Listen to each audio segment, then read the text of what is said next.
आज जो हम लोग का टॉपिक है वो है ओरिजिन ऑफ आर्यंस, है ना। ये जो ओरिजिन ऑफ आर्यंस है या आर्य लोग कहाँ से आए, ये मामला जुड़ा हुआ है लगभग 1500 बीसी, मतलब आज से 3500 साल पहले का। अब तक कोई भी ऐसा हिस्टोरियन या कोई भी ऐसा दावा नहीं है, ठोस दावा बहुत सारा है, लेकिन कोई ऐसा होता है ना कि सबको एक्सेप्टेबल हो जाए, 100% लोगों को एक्सेप्टेबल हो जाए, वैसा कोई ठोस दावा नहीं है कि ये जो आर्यन है ना कहाँ से आए थे, कैसे इनका ओरिजिन हुआ था। तो जब भी ये सिविलाइजेशन का जिक्र होगा तो ओरिजिन ऑफ आर्यंस हमेशा डिस्प्यूटेड रहेगा, कंट्रोवर्शियल रहेगा कि इनका ओरिजिन, उत्पत्ति कहाँ से हुआ, ये हम लोगों को पता नहीं है अभी तक, ठीक है। और जब से इनका ओरिजिन हुआ तो देखिए एक ही बार में कहीं से कोई नहीं आ जाएगा। जैसे हिंदुस्तान है और हिंदुस्तान में कोई नया सभ्यता शुरू होगा, तो नया सभ्यता कैसे होगा शुरू, धीरे धीरे शुरू होगा। पहले मान लीजिए किसी एरिया से 4-5 लोग आएंगे, वो इधर बसाएंगे सब कुछ, फिर 10-12 लोग और आएगा, ग्रुप बनेगा, बड़ा ग्रुप बनेगा, धीरे धीरे एक गांव बनेगा, गांव से शहर बनेगा। मैंने इस तरह से सिविलाइजेशन का उत्पत्ति होता है, विकास होता है। एक ही बार में कुछ नहीं हो सकता है। जो सिविलाइजेशन यहाँ नॉर्थ वेस्टर्न साइड में पहले से था, उस सिविलाइजेशन का नाम सिंधु घाटी सभ्यता था। तो सिंधु घाटी का खत्म होना और आर्यन सिविलाइजेशन का जन्म होना, ये एक ट्रांजिशन वाला फेज है। इसमें कोई एक स्ट्रेट लाइन नहीं है कि यहाँ पर इतने साल पहले यहाँ सिंधु घाटी सभ्यता था और जस्ट अगले साल से यहाँ पे ओरिजिन ऑफ आर्यंस या फिर आर्यन सिविलाइजेशन हो जाएगा। ऐसा हार्ड एंड फास्ट वहाँ पे बैरिकेडिंग नहीं किया हुआ है। तो हम लोग उसी ट्रांजिशन को पहले समझेंगे, पहले पार्ट बहुत ध्यान से समझिएगा उसको। जैसे सिंधु घाटी का जो उत्पत्ति हुआ था उसको तो आप समझ चुके हैं कि जो लोग नियोलिथिक एजेस में एग्रीकल्चर करना शुरू किए थे, उन्हीं के वंशज लोग धीरे धीरे जो जनरेशन आता गया तो खेती को और अच्छे से डेवलप करते चले गए। वो लोग खेती डेवलप होने से क्या हुआ, एक टाइम आया जब उनका एग्रीकल्चर सरप्लस हो गया। सरप्लस होने से क्या होता है, वो ट्रेड कर सकते थे, एक दूसरे से एक्सचेंज कर सकते थे अनाज का। और एक्सचेंज से क्या जन्म लिया, एक्सचेंज से जन्म लिया उनका डाइवर्सिफाइड इंडस्ट्रियल बेस। जो इंडस्ट्री होती है ना, वो एग्रीकल्चर के सरप्लस होने के बाद ही बन सकता है।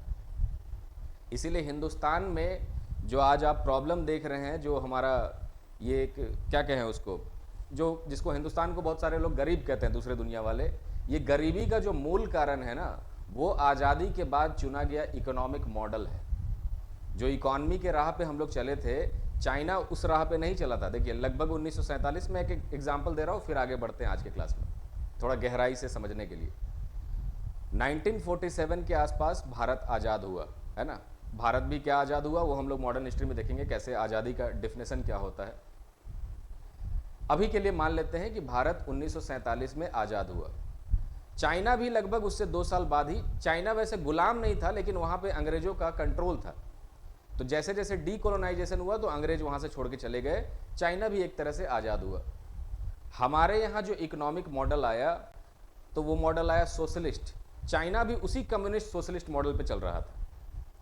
लेकिन हमारे यहाँ दिक्कत क्या है कि शुरू से ही हम लोग इंडस्ट्री को अपना बेस बना के चले, इंडस्ट्री कि हम लोग यहाँ पे डायरेक्ट इंडस्ट्रियलाइजेशन कर देंगे। उस समय का जो लीडरशिप था वो लोग बहुत ज़्यादा प्रभावित थे रशियन जो इंडस्ट्रियलाइजेशन है उससे। रूस में तो इंडस्ट्रियलाइजेशन बहुत पहले आ चुका था। हम लोग भी अगर वही काम करेंगे जो रूस में कर रहा है तो बहुत दिक्कत होगा। तो यहाँ इंडस्ट्री का राह हमने पकड़ा, चाइना एग्रीकल्चर के राह पे चलता रहा।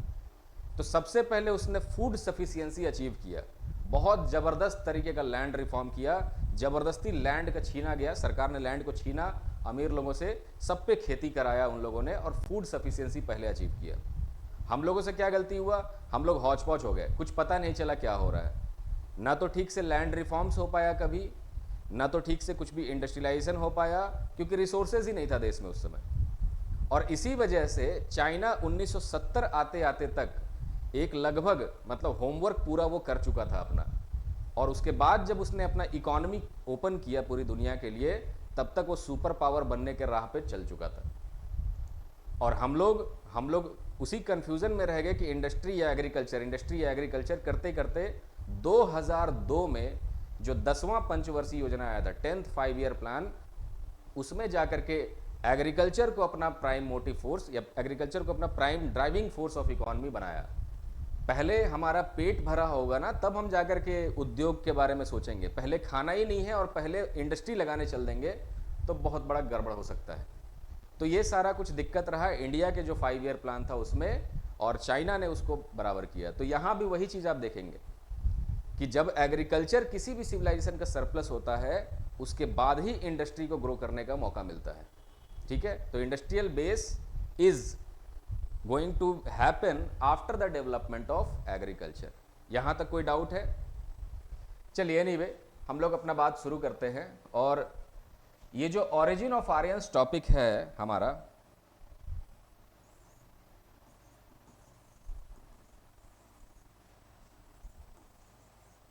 इसको बहुत डिटेल में और बहुत अच्छे से पहले समझते हैं, क्योंकि ये डायरेक्ट क्वेश्चन आपका जेपीएससी मेंस में आएगा कि how origin of Aryans took place, या explain the origin of Aryans, explain the theories behind the origin of Aryans. ये 3-4 तरह का डायरेक्ट क्वेश्चन आपको जेपीएससी मेंस में देखने को मिलेगा। तो मैं डिटेल में समझा दे रहा हूं, सारा थ्योरी आपको नोट्स बना करके मिल जाएगा। तो ओरिजिन ऑफ आर्यंस जुड़ा हुआ है decline of Indus valley civilisation से, और इसको जो है एक मैप बना करके हम लोग समझ सकते हैं। देखिए मैप बना करके और रियल वर्ल्ड का केस स्टडी लेकर के। सपोज ये हिंदुस्तान का वो इलाका है जहां पे सिंधु घाटी सभ्यता हुआ करती थी, है ना, और इस तरफ को नहीं बना रहे हैं क्योंकि वहां पे सिंधु घाटी सभ्यता नहीं थी। अब इस मैप में ये जो इलाका आप देख रहे हैं इस तरफ का, ये पूरा इलाका सिंधु घाटी सभ्यता का पार्ट है, मतलब सिंधु घाटी सभ्यता इस वाले इलाके में थी। ठीक, अब क्या हुआ कि अराउंड 1900 बीसी, क्योंकि 1900 बीसी से लेकर के 1700 बीसी जो है इनके डिक्लाइन का पीरियड है। तो ये डिक्लाइन एक ही दिन में तो हो नहीं सकता कि चलो आज से डिक्लाइन होगा। ये डिक्लाइन धीरे धीरे किसी कारण से हो रहा होगा, हो सकता है इसके काफी पहले से भी डिक्लाइन हो रहा होगा। तो जैसे कुछ कारणों पे अगर गौर करें कि डिक्लाइन क्यों हुआ, तो जैसे कुछ हिस्टोरियंस ने कारण दिया कि यहां पर अर्थक्वेक आया था। दूसरे किसी हिस्टोरियंस ने यहां पे दावा किया कि अर्थक्वेक आया तो था, लेकिन अर्थक्वेक के आने के वजह से जो नदी है, बेसिकली यहाँ पे जो नदी बहती है सिंधु नदी और घग्गर हाकरा, सिंधु नदी का या इंडस नदी का रूट चेंज हो गया, जो उसका कोर्स है, जो रास्ता है वो बदल गया, और इस वजह से वहां पे पानी का थोड़ा सा प्रॉब्लम आ गया, शॉर्टेज हो गया। तीसरे लोग कहते हैं कि घग्गर हाकरा रिवर सूख गई, जो सरस्वती नदी थी इसके किनारे भी बहुत सारा सिविलाइजेशन था। ठीक है, सिविलाइजेशन का मेजॉरिटी ऑफ सिटीज इसके आसपास थे। एक सेकेंड रुक जाइएगा, इंक्वायरीज आता रहता है। तो ये जो सिविलाइजेशन थी, ये जो सिंधु नदी थी इसके किनारे भी बहुत सारे शहर थे बसे हुए। तो सिंधु नदी अगर पूरा सूख जाएगी एक नदी, तब तो सिविलाइजेशन के पास कोई उपाय नहीं। तो घग्गर हाकरा रिवर, जो कि यह सरस्वती रिवर है, घग्गर हाकरा रिवर, ये भी सूख गई। ठीक, कुछ लोग कहते हैं फ्लड आया, फ्लैश फ्लड, और इस वजह से तबाही हो गया। कई कारण उसका दिया गया है, लेकिन जो सबसे सटीक कारण है वो क्या है? इन चारों कारणों का कंबाइंड इफेक्ट। हम लोग ये मानते हैं कि इनमें से कुछ भी हुआ होगा या चारों हुआ होगा, लेकिन इन चारों का नेट रिजल्ट ये हुआ कि खेती जो ये लोग करते थे, खेती बर्बाद हो गया। मतलब the resultant of all these, कि इन सब का क्यूमुलेटिव इफेक्ट हुआ कि एग्रीकल्चर वाज गॉन, खेती खत्म हो गया। और अगर खेती ही खत्म हो जाएगा तो वो तो इनके इकोनॉमी का आधार है, सबसिस्टेंस का बेस है। तो उससे क्या हुआ कि ये लोग धीरे धीरे यहां से पलायन करना शुरू करते हैं। कुछ लोग, ये सब कुछ आपदा आया होगा तो उसमें बहुत सारा पॉपुलेशन मरा भी होगा, लेकिन ज्यादातर लोग पलायन करके इधर उधर चले गए। वो लोग जहां भी गए उस एरिया में कभी भी उस तरह का सिविलाइजेशन नहीं बना पाए, या क्या किए वो एक मिस्ट्री है कि इतने सारे लोग कहां गायब हो गए। क्योंकि कहीं भी जाते तो अपना स्क्रिप्ट जो था साथ में लेके जाते, उसी से डेवलपमेंट होता, वहां पे कोई ना सिविलाइजेशन होता।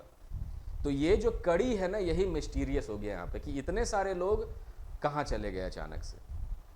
खैर, इसी टाइम पीरियड पे ये कहानी लगभग 1900 बीसी से लेकर के 1700 बीसी तक चलता है। आईआईटी खड़गपुर के रिसर्च में तो उन लोगों ने ये कहा है कि यहाँ पे लगभग 900 साल लंबा ड्रॉट पड़ा था, सूखा पड़ा था, अकाल भी पड़ सकता है। अगर कोई 900 साल का अकाल होगा तो वहां कोई सिविलाइजेशन टिक ही नहीं सकता। कैसे टिकेगा कोई? क्योंकि पानी का व्यवस्था उस समय बोरिंग वोरिंग का कैपेसिटी उनके पास नहीं था जो पानी लाते, और कहां से लाते।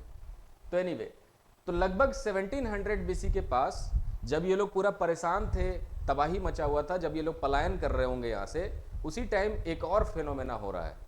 एक और फिनोमेना क्या हो रहा है कि इस एरिया में ही जहाँ पे इन लोगों रहते थे, कुछ नए लोगों का आगमन शुरू हो गया है।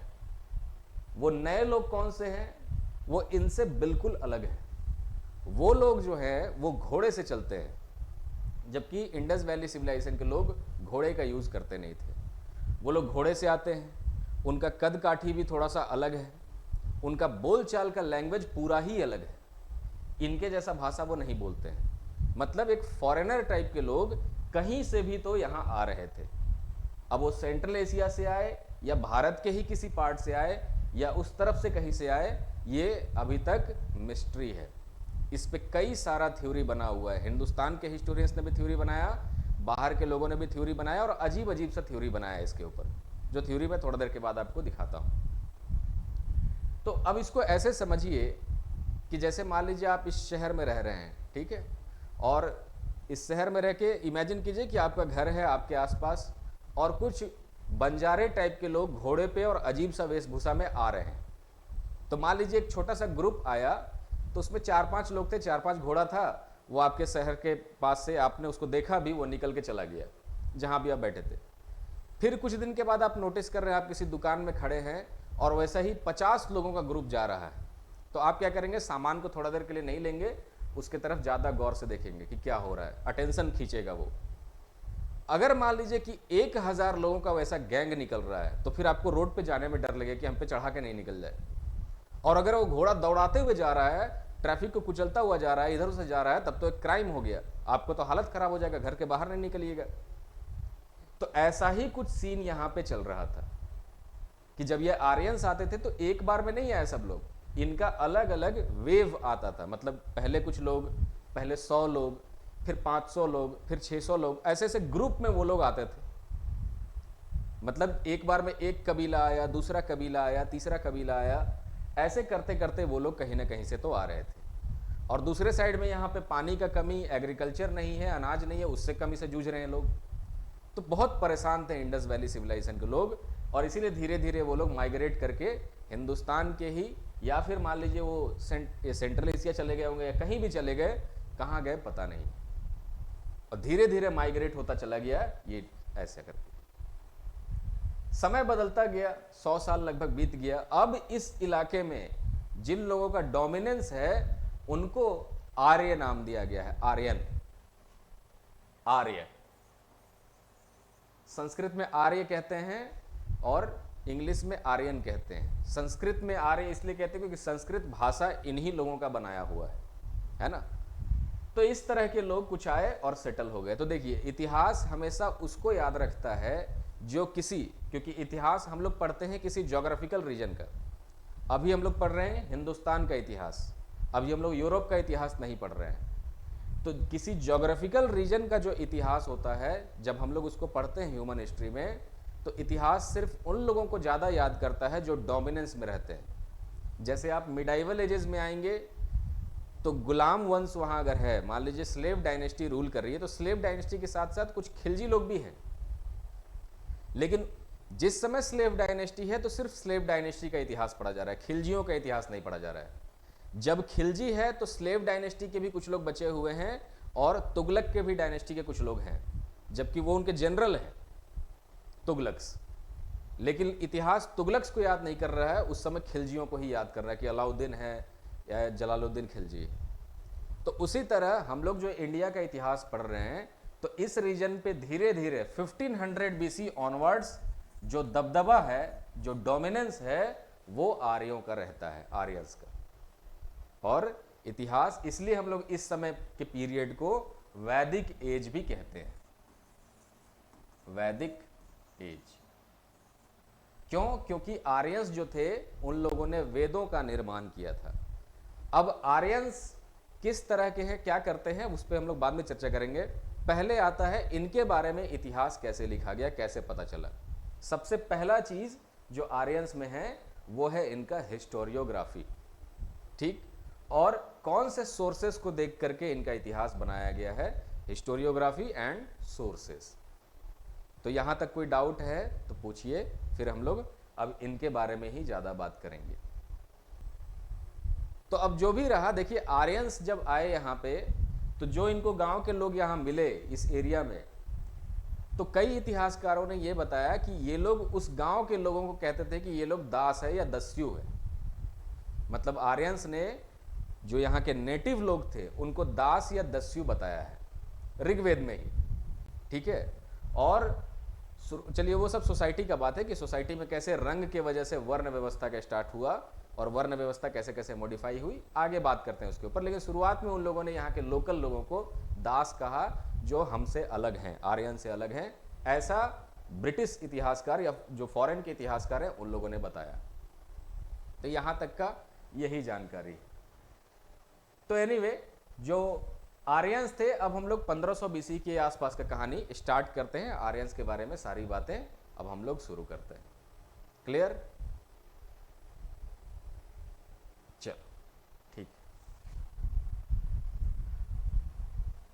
अब आइए, और इसके सेकेंड पार्ट में मैं आपको थोड़ा सा पीडीएफ के थ्रू इमेजेस भी दिखाऊंगा कि आर्यंस का शुरुआत का रहन सहन किस तरह का था। लेकिन पहले हम लोग थोड़ा सा मोटा मोटा नोट्स के फॉर्म में देख लेते हैं, उसको लिख के समझ लेते हैं।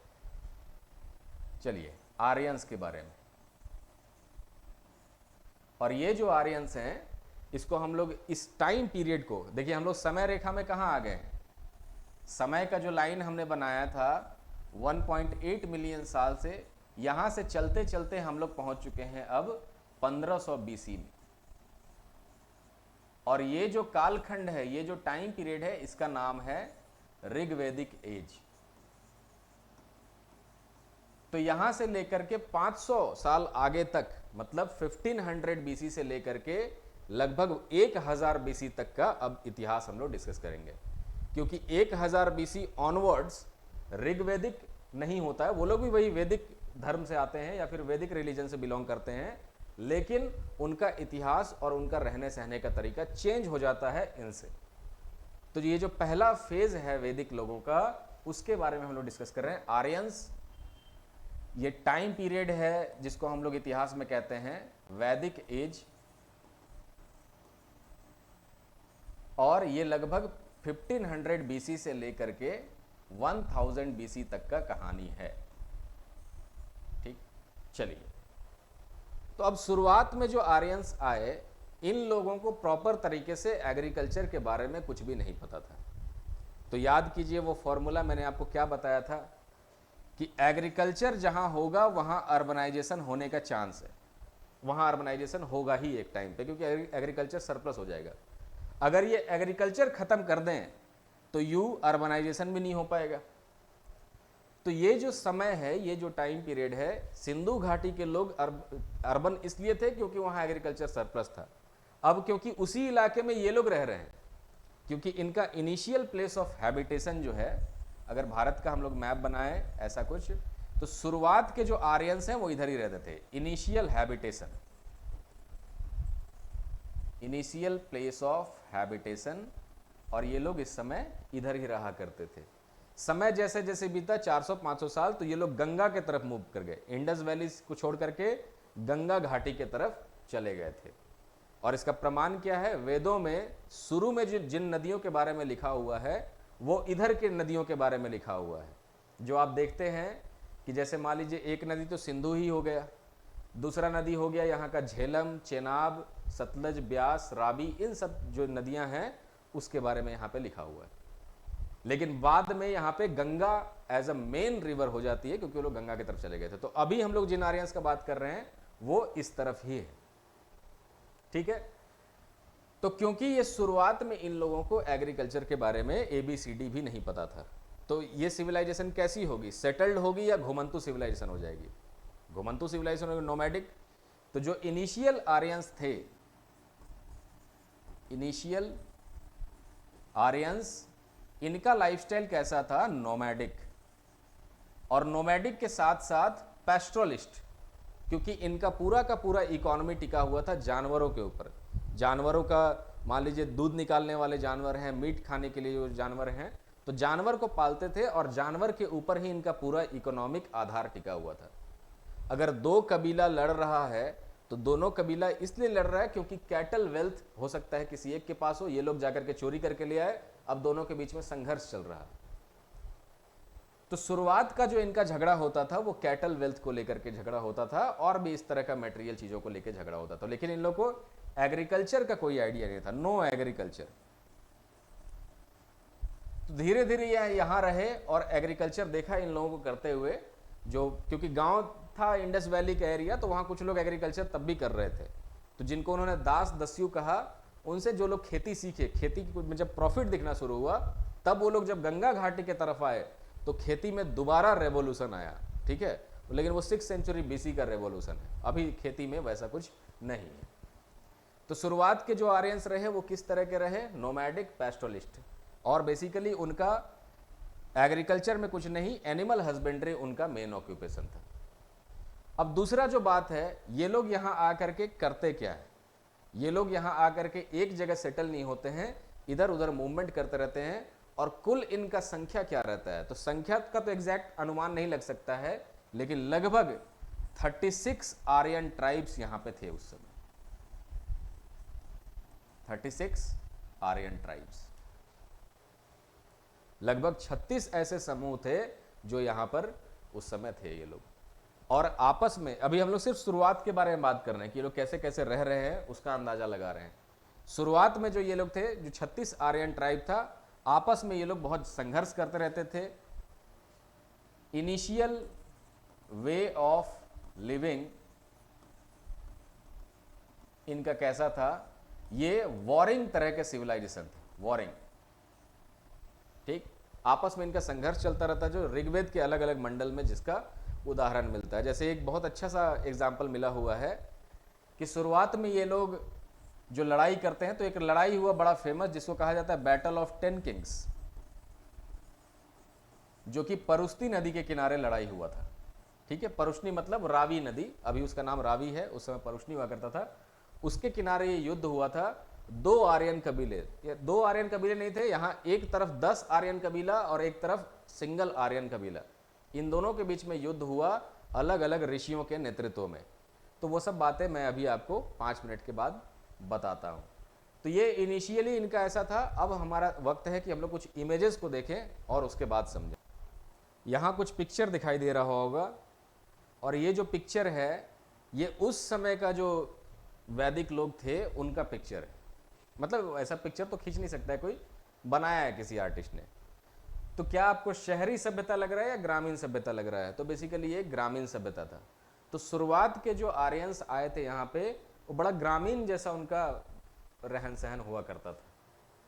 दूसरा, ये इंडो यूरोपियन लैंग्वेजेस है, इसको हम आराम से पहले अभी बताते हैं कि क्या है ये।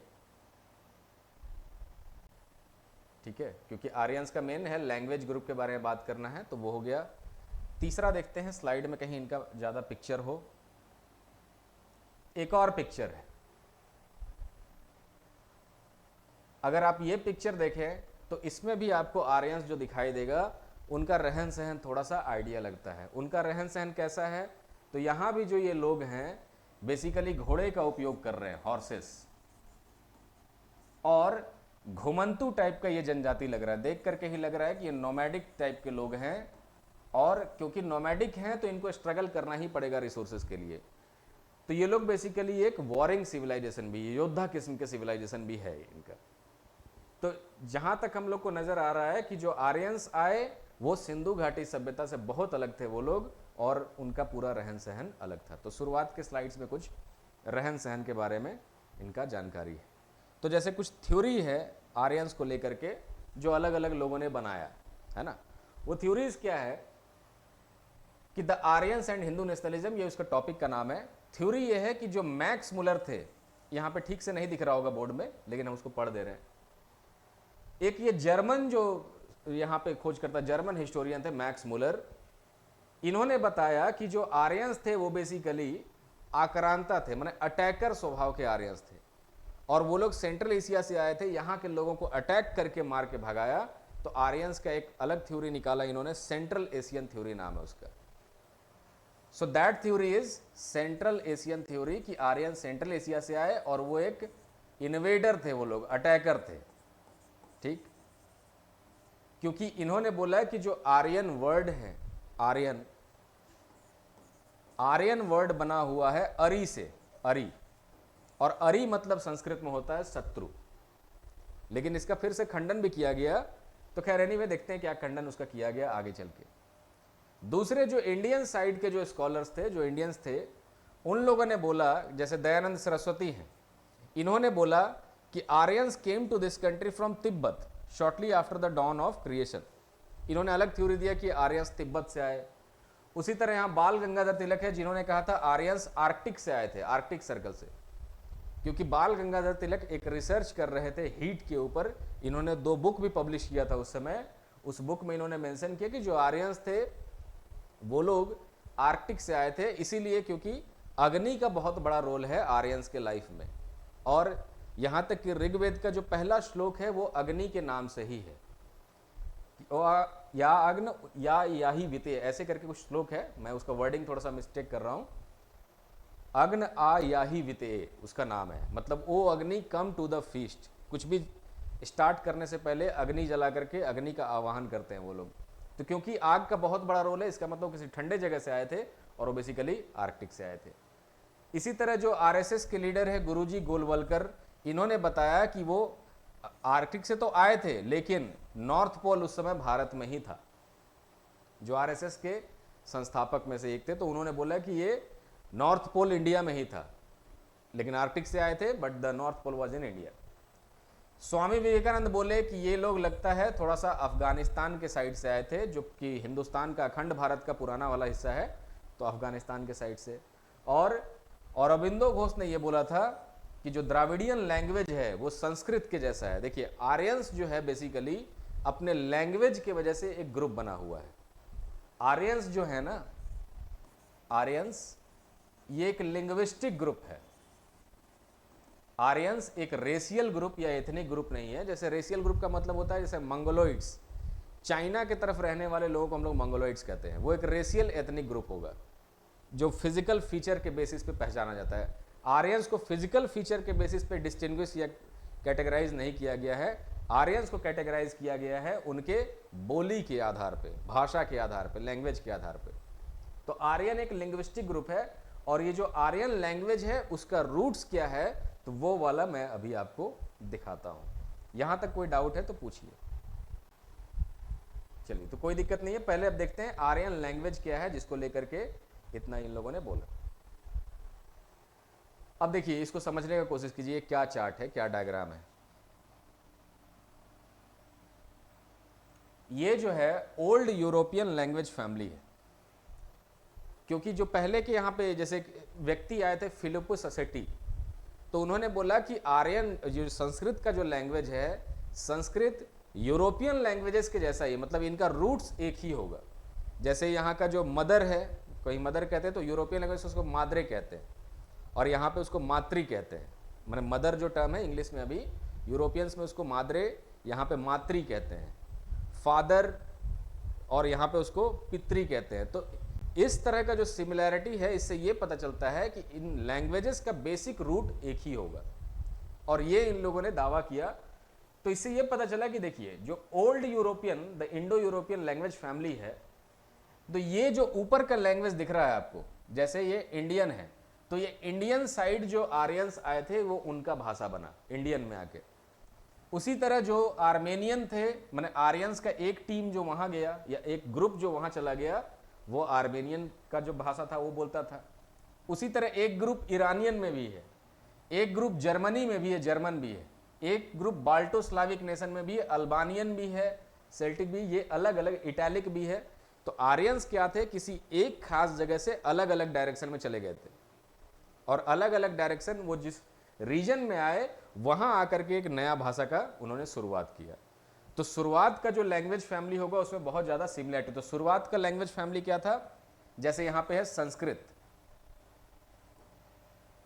संस्कृत, और उसी तरह ओल्ड पर्सियन और अवेस्तन। मतलब ओल्ड पर्शियन अवेस्तन जो लैंग्वेज है वो बेसिकली ईरान का पुराना भाषा है, ईरान में बोला जाने वाला। ईरान अभी एक मतलब एक दिख रहा होगा इस्लामिक मुल्क, लेकिन एक टाइम पे वो जो पुराना कल्चर है वहाँ का ईरानियंस का, वहाँ पर अभी भी जो बोली बोली जाती थी उसका नाम था ओल्ड पर्शियन, और उसमें काफ़ी सिमिलरिटी है। यहाँ तक कि जो देवताओं का नाम है, जो गॉड्स का जो नाम है,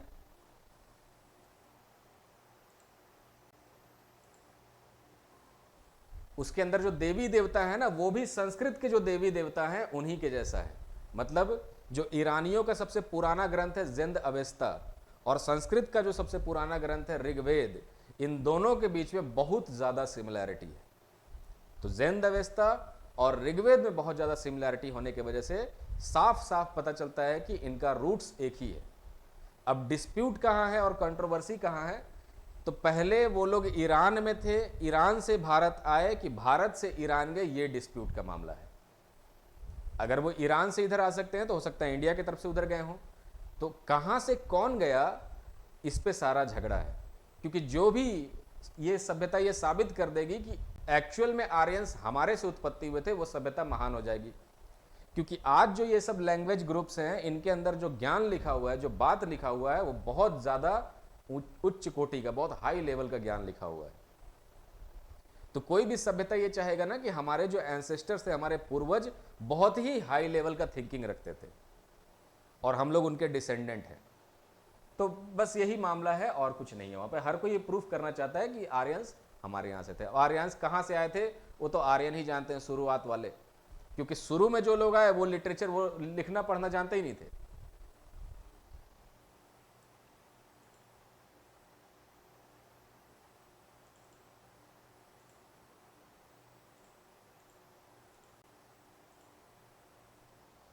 है ना? तो सारा जो डिस्प्यूट है वो उनका कि कहां से उत्पत्ति हुआ उसको लेकर के है। एंड इन बिगिनिंग जो आर्यन शुरुआत के 500 साल तक रहे, उनको लिखना पढ़ना नहीं आता था। और लिखना पढ़ना नहीं आता था तो ऋग्वेद कैसे बना है? तो ऋग्वेद बना है, शुरू में उन लोगों ने बनाया, लेकिन वो ओरली बनाया। उसको हम लोग अगले वाले सेगमेंट में डिस्कस करते हैं कि स्मृति और श्रुति का मतलब क्या होता है, वैदिक लिटरेचर जहां पहुंचेगा। अभी हम लोग सिर्फ आर्यंस का रूट्स को ही एक्सप्लोर कर रहे हैं कि कहाँ कैसे बेसिकली वो लोग आए। अब उसी तरह जो जर्मनी है, तो जर्मनी के अंदर नॉर्थ जर्मनी, ईस्ट जर्मनी और वेस्ट जर्मनी, इन सब जगह अलग अलग भाषा का डेवलपमेंट शुरू हुआ। जैसे पहला, जैसे गॉथिक, ये भाषा आप सुनते होंगे, हाई जर्मन आप सुनते होंगे, स्वेडिश लैंग्वेज सुनते हैं, नॉर्वेजियन, तो ये सब उसी आर्यंस के द्वारा बनाया गया लैंग्वेज है, लेकिन वो शुरुआत का लैंग्वेज है। बहुत प्रॉब्लम हो रहा है, बार बार कैमरा रुक रहा है आज, पता नहीं क्यों।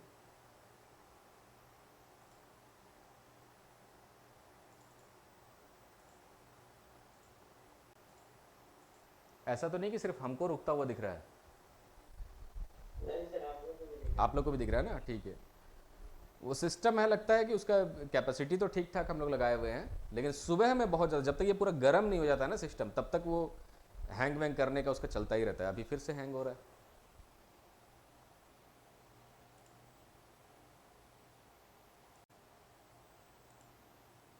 चलो देखते हैं, धीरे धीरे सब बना ही लेंगे। एनीवे, यहाँ तक कोई डाउट है? आपने समझा जो हमने बताया? हमने सिंपल से ये डिस्कस किया कि आर्यंस एक सिंगल ग्रुप हुआ होगा और उसके अंदर से कई ग्रुप निकल के दुनिया के अलग अलग हिस्से में गए। जहाँ भी वो गए, अलग अलग लैंग्वेजेस उन लोगों ने डेवलप किया वहाँ पे। जो हिंदुस्तान की तरफ ग्रुप आया, उसने संस्कृत बनाया, संस्कृत लैंग्वेज उसका इजाद किया, जन्म दिया। जो ईरान की तरफ चला गया, उसने ओल्ड पर्शियन, जिसको अवेस्तन भी कहते हैं, अवेस्तन इसलिए क्योंकि ग्रंथ का नाम अवेस्ता है, उन्होंने उसको जन्म दिया, मैंने ओल्ड पर्शियन को। जो जर्मनी की तरफ आए तो गॉथिक, स्वेडिश, जो पुराना जो लैंग्वेजेस है, उसको जन्म दिया। अब इनमें से कोई भी लैंग्वेज डायरेक्ट यूज में नहीं आता है, क्योंकि इनका अगला वर्जन अब आ चुका है। जैसे संस्कृत अब जो है हिंदुस्तानी, बंगाली, हिंदी, इन सब लैंग्वेजेस में चेंज हो चुका है। वो संस्कृत का छोटा रूप है, मतलब वो आम बोलचाल के लैंग्वेज में हम लोग उसको यूज करते हैं। उसी तरह जो ओल्ड पर्शियन अवेस्तन लैंग्वेज था, अब वो पर्शियन बन गया, फारसी लैंग्वेज बन गया है। और इस तरफ जो जर्मनिक लैंग्वेज थे, अब वो सब इंग्लिश और ये सब, क्योंकि जर्मनी में तो इंग्लिश उतना नहीं यूज करते हैं, लेकिन जर्मन में ये सब लैंग्वेज जो सबसे एंड में लिखा हुआ है, नॉर्वेजियन, जर्मन, यिदिश, ये सारे लैंग्वेज अब बन चुके हैं। और उसी तरह यहाँ पर आप देखिए जो इटैलिक साइड में थे, जिन्होंने लैटिन लैंग्वेज शुरू में बनाया था, लैटिन से अब ये सब लैंग्वेजेस अलग अलग, French, Italian, Spanish, Portuguese, Romanian, इन सब लैंग्वेज में चेंज हो गया है। अगर आप पुर्तगाल में जाएंगे तो आपको समझ में नहीं आएगा कि पोर्तुगीज बोल रहा है या स्पेनिश बोल रहा है, एकदम सेम टू सेम लैंग्वेज है। ठीक है, हिंदुस्तान में भी आएंगे तो अगर बांग्ला जो लैंग्वेज है और आसामीज लैंग्वेज है, अगर इन दोनों को बोलने में तो थोड़ा अलग लगता है, लेकिन अगर लिखा जाएगा तो 100% मतलब 99% सिमिलर उनका वोकैबुलरी है। उसके अंदर सिर्फ र का फर्क है। जैसे आसामीज में लिखेंगे तो मान लीजिए वहां जो र लिख रहे हैं तो कुछ ऐसा लिख रहे हैं, और बांग्ला में लिखेंगे तो र कुछ ऐसा लिखेंगे। बहुत कॉमन छोटा छोटा सा चेंजेस है, क्योंकि ये सारे लैंग्वेज का रूट क्या है, तो पुराना जो संस्कृत हुआ करता था वही उसका रूट है।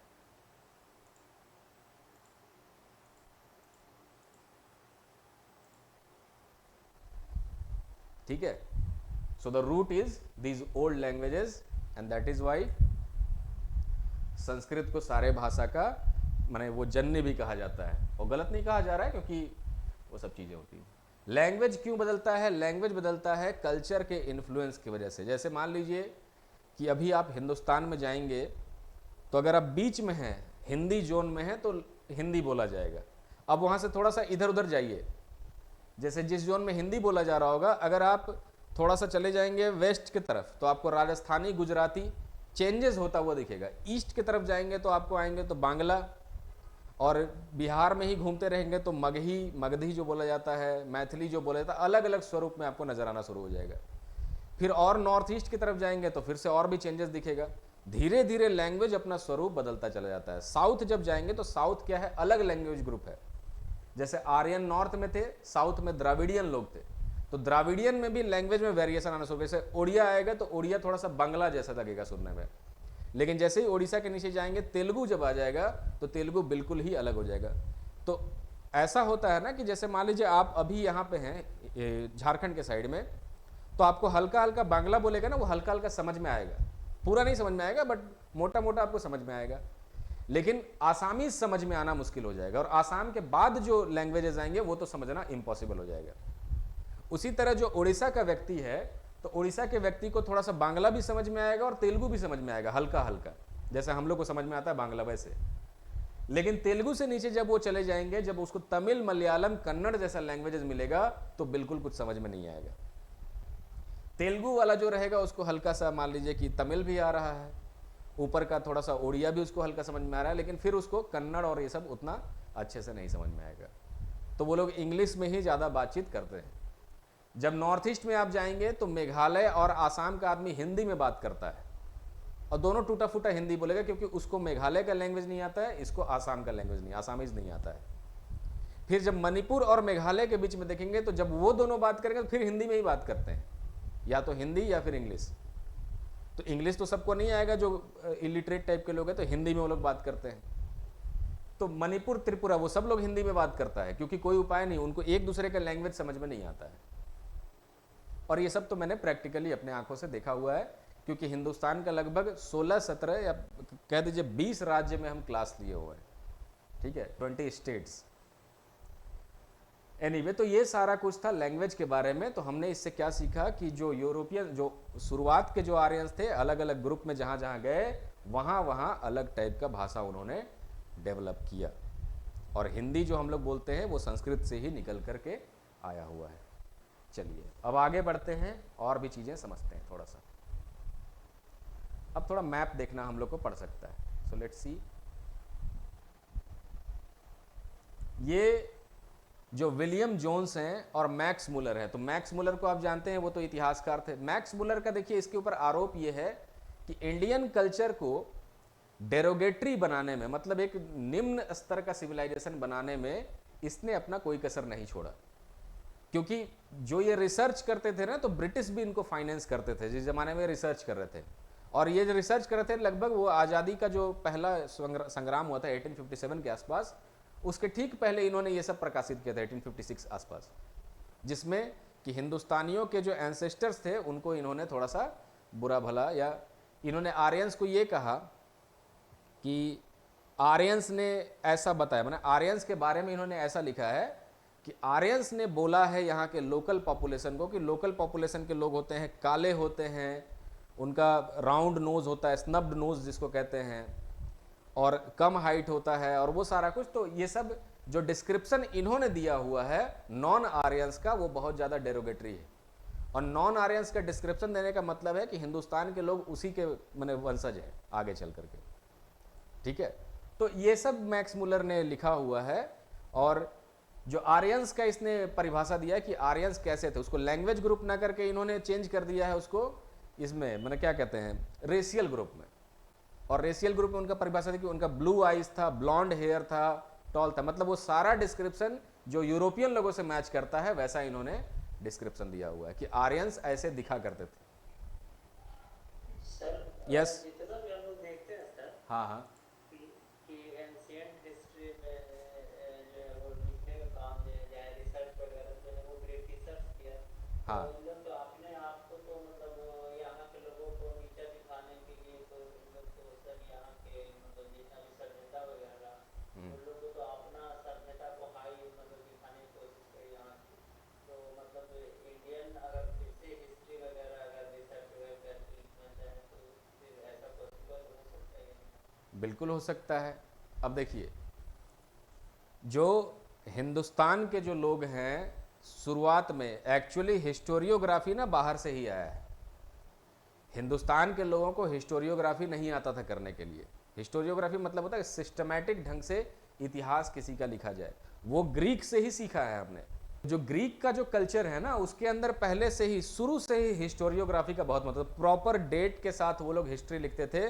कोई भी राजा होगा वो कब आया, क्या किया उसने, पॉलिटिकल चीज़ों में क्या चेंजेस किया, उसमें क्या किया। लेकिन जो हिंदुस्तान के लोग उस समय जो हिस्टोरियोग्राफी करते थे वो बेसिकली एक तरह का महागाथा लिखते थे, गाथा एपिक्स लिखते थे वो। और उस एपिक्स में कई चीज़ें ऐसा लिख देते थे ना जिसको माना नहीं जा सकता, जो हिस्ट्री से बहुत मेल नहीं खाता है। उसमें अपने मर्जी से जो आया उसको महागाथा के फॉर्म में लिख दिए। जैसे रामायण महाभारत लिखा गया तो इतिहास ही हो बेसिकली, लेकिन लिखा ऐसे गया है कि वो एक एपिक और महागाथा में आज काउंट होता है, वो कोई प्रॉपर हिस्ट्री में काउंट उसको नहीं किया जा सकता है ना। हिस्ट्री रहा होगा, रामायण महाभारत बिल्कुल रहा होगा, लेकिन जिस स्केल पे उसको लिखा गया है, जिस तरीके से उसको लिखा गया है ना, वो एक कहानी ज़्यादा लगता है, सच्चाई कम लगता है, ठीक है। अब जैसे मान लीजिए महाभारत लिखा जा रहा है, महाभारत को लिखा गया होगा जब, तो शुरुआत में महाभारत में उतना श्लोक और उतना वो सब कुछ नहीं था, बाद में ऐड किया गया है। क्योंकि उसमें लिखा गया है कि 18 करोड़ लोग मारे गए महाभारत में। तो 18 करोड़ तो उस समय की पॉपुलेशन कभी हो ही नहीं सकता है भारत का। भारत का पॉपुलेशन जब अंग्रेज जा रहे थे यहां से तो उस समय 30 करोड़ था। तो 900 बीसी में जब वो लिखा जा रहा है ग्रंथ, तो उस समय भारत का पॉपुलेशन 18 करोड़ कैसे हो सकता है। तो कुछ कुछ चीज़ें ऐसा लिखा हुआ है। फिर उनके बारे में जो लिखा गया, जो महल बनाया गया या फिर जो इस तरह का बड़ा बड़ा वो सब दिखाया, और सीरियल सब में जो जिस तरह का वेशभूषा दिखाया जाता है कि मुकुट पहना हुआ है, मैंने कम से कम 2 किलो 5 किलो का वो गोल्ड ज्वेलरी ये सब पहने हुए, तो वो ऐसा नहीं होता था उस समय। रहते होंगे, राजा होता होगा, लेकिन उस तरह का आभूषण, उस तरह का महल आर्किटेक्चर बनाना संभव नहीं, तो वो आर्किटेक्चर कहाँ गया फिर, है ना। तो मंदिर बनता होगा आर्किटेक्चर, लेकिन उस स्केल पे नहीं होगा। तो जो हिस्टोरियोग्राफी ये लोग करते थे, इसीलिए क्रेडिबिलिटी हाई है इनका। अंग्रेज आज भी अगर कोई हिस्टोरियोग्राफी करेगा ना तो वो अपने उसके हिसाब से करेगा, और इंडियंस का क्रेडिबिलिटी लो है हिस्ट्री में। मतलब जैसे हम ही कुछ हिस्ट्री में लिख के आएंगे ना तो आप मेरा बात कम मानेंगे, कोई फॉरेन राइटर होगा तो उसका बात नेचुरली ज़्यादा मानेंगे।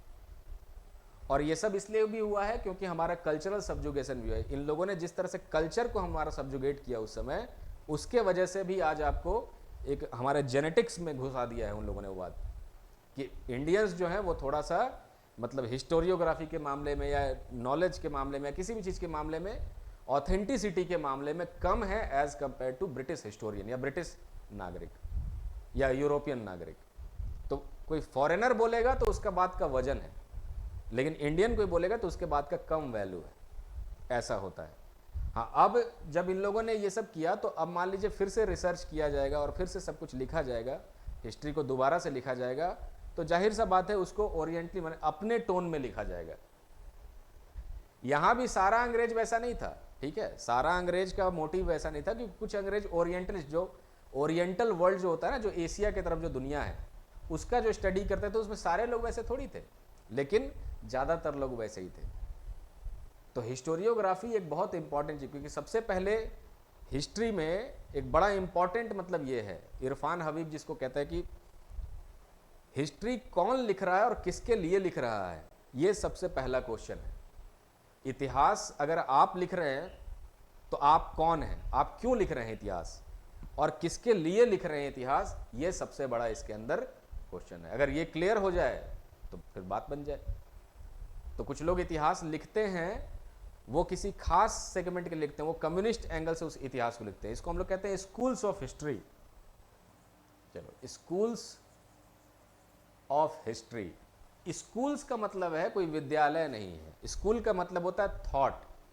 जैसे म्यूजिक के दुनिया में अलग अलग घराना होता है ना, उनका अपना स्टाइल होता है नाचने गाने का, वैसे ही हिस्ट्री के दुनिया में, फिलॉसफी के दुनिया में अलग अलग स्कूल है, अपना उनका स्टाइल है सोचने का, अपना उनका अलग सा फिलॉसफी है बात करने का। तो जो यहाँ पे जैसे मान लीजिए इसके अंदर सबल्टर्न ग्रुप रहेगा, सबल्टर्न हिस्टोरियन, तो हिस्ट्री को ये लोग क्या करेंगे ना, आम आदमी के पर्सपेक्टिव से देखने का कोशिश करेंगे। इसी के अंदर अगर कम्युनिस्ट हिस्टोरियन है तो ये आवाज़ उठाएंगे कि क्यों हिस्ट्री में सिर्फ राजा रानी का कहानी चल रहा है, हिस्ट्री के अंदर सिर्फ हम लोग राजा रानी के बारे में पढ़ते हैं, आम लोगों के बारे में क्यों नहीं पढ़ते हैं। तो कम्युनिस्ट हिस्टोरियन आएंगे तो वो चर्चा करेंगे कि आम लोगों का जीवन यापन या आम लोगों का लाइफस्टाइल कैसा था उस समय, इस तरह का है। कुछ इसमें नेशनलिस्ट स्कूल के लोग हैं, है ना, मैं डिटेल में बता दे रहा हूँ, लेकिन हाँ ये सब जेपीएससी के सिलेबस में नहीं है, जेपीएससी में इतना भी गहरा नहीं जाना है ना। जैसे नेशनलिस्ट स्कूल है, तो अब मामला है कि नेशन का मतलब क्या होता है, क्योंकि नेशन जब जानेंगे तभी तो नेशनलिस्ट को आप समझेंगे। नेशन का मतलब राष्ट्र होता है। अब राष्ट्र का मतलब क्या हो सकता है, जैसे मान लीजिए एक मुस्लिम लीग जैसा पार्टी से आप पूछेंगे कि आपके लिए राष्ट्र का मतलब क्या है, तो वो कहेगा मुस्लिम राष्ट्र। तो उसके लिए नेशनलिज्म का मतलब हो जाएगा, जब मुस्लिम राष्ट्र बनेगा उसके लिए उसका पूरा ये क्या कहें उसको हम, सब कुछ जो टोटल डेडिकेशन है that is only for Muslim राष्ट्र। उसी तरह कोई आप हिंदू महासेवा, हिंदू महासभा, अगर आप कोई हिंदू महासभा के व्यक्ति या आरएसएस के व्यक्ति से पूछेंगे तो वो कहेगा हिंदू राष्ट्र। तो for them nationalism means establishment of Hinduism. तो राष्ट्र जो है ना, उसका अलग अलग परिभाषा है कि आप किस थॉट से बिलोंग करते हैं। और राष्ट्रवादी होने का मतलब भारत के प्रति नहीं होता है, राष्ट्रवादी होने का मतलब आप किस चीज को, किस कम्युनिटी को आप ज्यादा एम्फेसाइज करते हैं, आपके लिए राष्ट्रवादी वही हो जाएगा। जैसे हिटलर भी एक राष्ट्रवादी था, लेकिन वो जर्मनी के लिए नहीं, जर्मन्स के लिए था वो, कि जो जर्मन रेस है, जर्मन को रेस समझता था, सुपीरियर रेस समझता था कि सिर्फ इसी आर्यंस को हम डेवलप करेंगे, ज्यूज जो यहाँ पर हैं वो सारे बुराई का जड़ है, उनको हम खत्म कर देंगे। वो भी एक तरह का राष्ट्रवाद है जो अल्ट्रा नेशनलिज्म है। तो जब भी राइट विंग पार्टी आएगा, राइट विंग पार्टी मतलब जो दक्षिण पंथी होते हैं, तो राइट विंग पार्टी जब भी आएगा तो नेशनलिज्म बढ़ेगा, या तो हिंदू नेशनलिज्म बढ़ेगा या मुस्लिम नेशनलिज्म बढ़ेगा। राइट विंग पार्टी आना चाहिए, राइट विंग पार्टी का ही फीचर होता है नेशनलिज्म।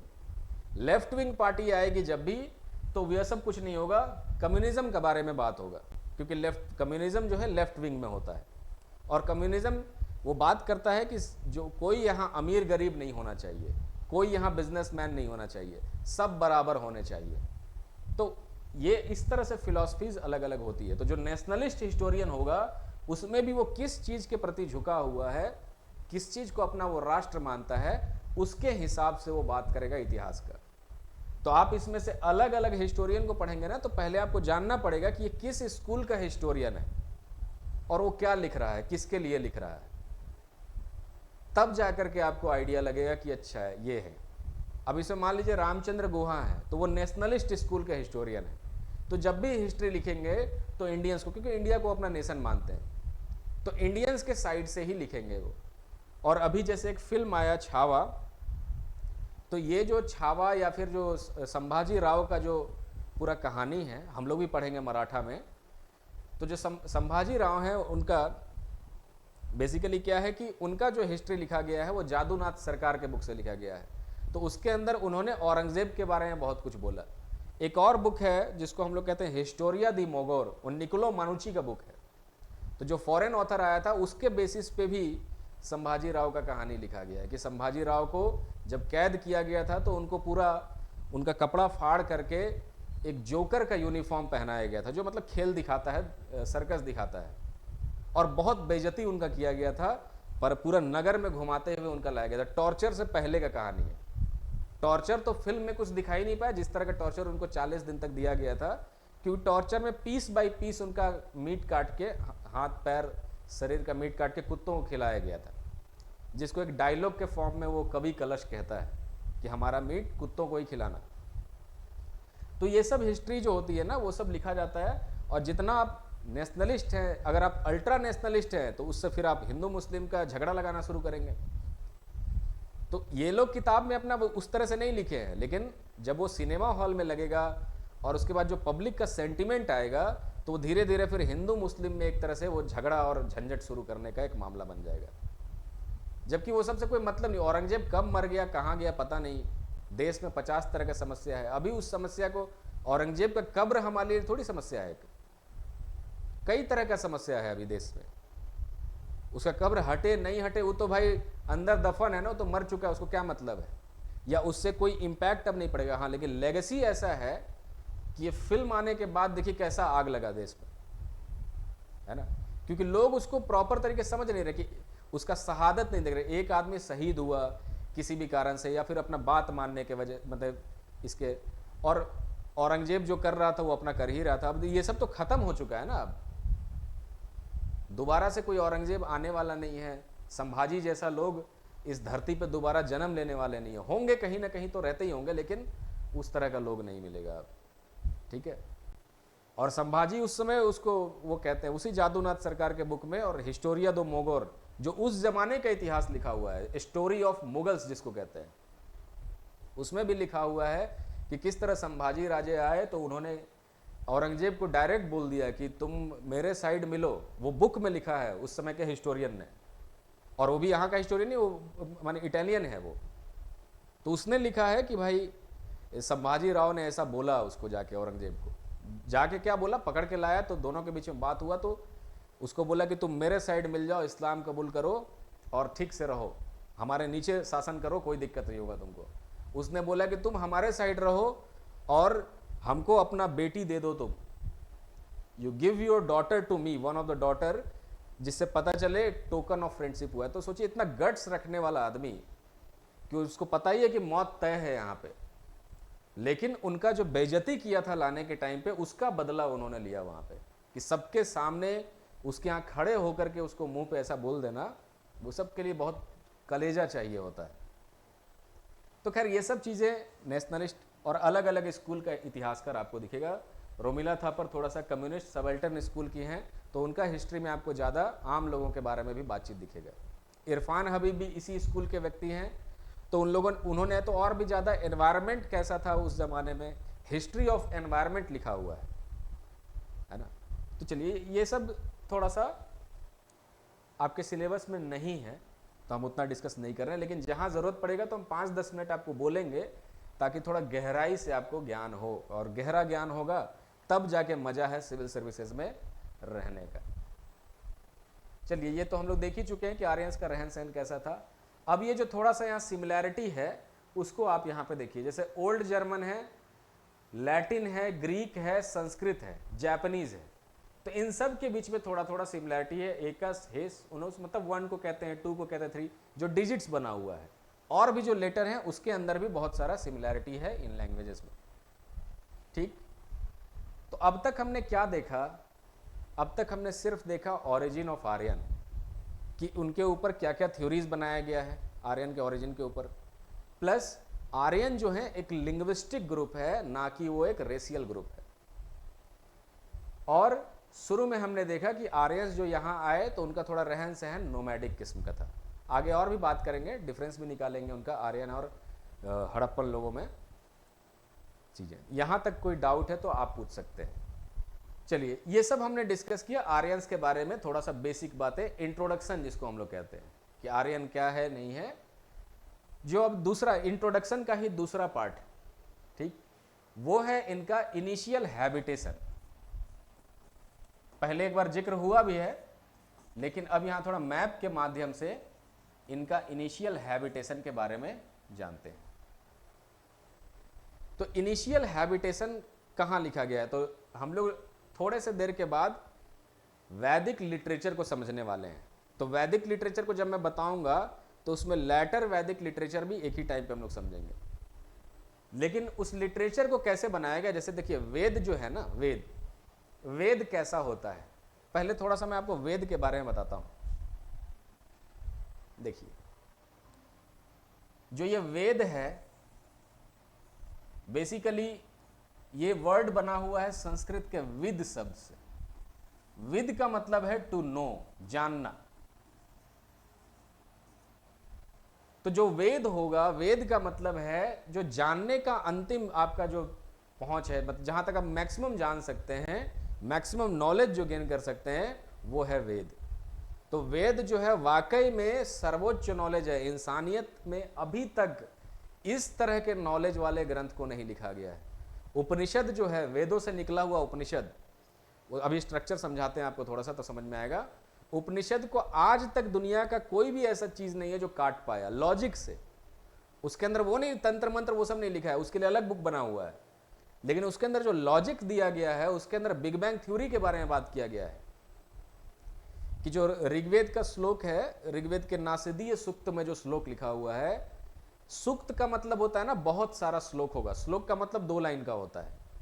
तो जो नासदीय सूक्तम है वो क्रिएशन ऑफ यूनिवर्स के बारे में बात करता है कि उसमें लिखा है कि जब समय भी नहीं था तब भी वो था। वो परमात्मा के बारे में बोल रहा है, सुप्रीम एंटिटी के बारे में बोल रहा है कि जब समय भी नहीं था तब भी वो था, और जब समय नहीं रहेगा तब भी वो रहेगा, और अभी जब समय है तब भी वो है। तो ये सब बिग बैंग थ्योरी है। बिग बैंग थ्योरी हो या विज्ञान हो, विज्ञान भी बहुत छोटा सा ही चीज है।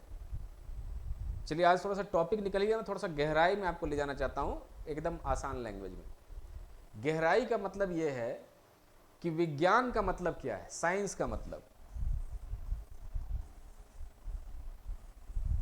साइंस का मतलब क्या होता है?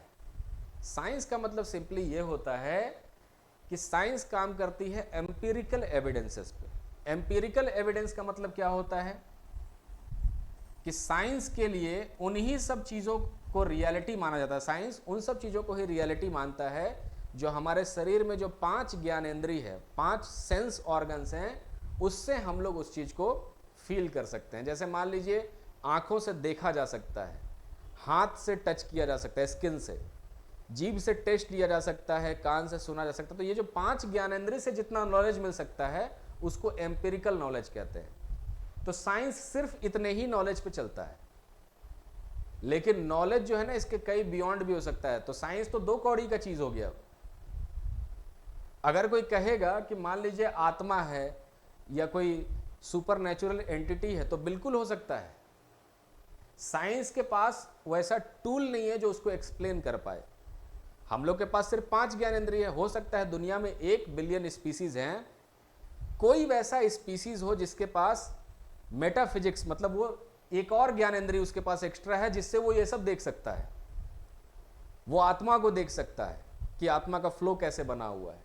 वो ये देख सकता है कि फीलिंग कैसा होता है। हम तो फीलिंग के बारे में, हमारे शरीर में ही फीलिंग है कहीं ना कहीं, लेकिन वो फीलिंग कहाँ है नहीं पता है। दिमाग में है, दिमाग में तो नहीं है, दिमाग तो मशीन है छोटा सा।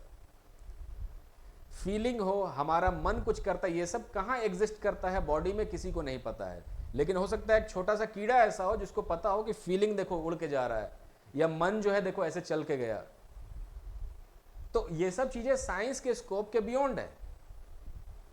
और ये सारा कुछ कहां से निकलता है? ये सब साइंस वहीं से निकलता है जहां फिलॉसफी। आदमी बैठ के पहले क्या सोचता था? आदमी जो सोचा कि दुनिया कैसे बना है, तो साइंस दुनिया कैसे बना ये एक फिलॉसफी है, या पानी कैसे बना ये एक फिलॉसफी है। विज्ञान क्या करता है? कोशिश करता है कि ऐसा हम लोग उसको सॉल्यूशन बताएं, इस चीज का जवाब ऐसा दें कि वो अपने 5 ज्ञानेंद्रिय से समझ पाए। लेकिन इसका मीनिंग इसके बियॉन्ड भी हो सकता है।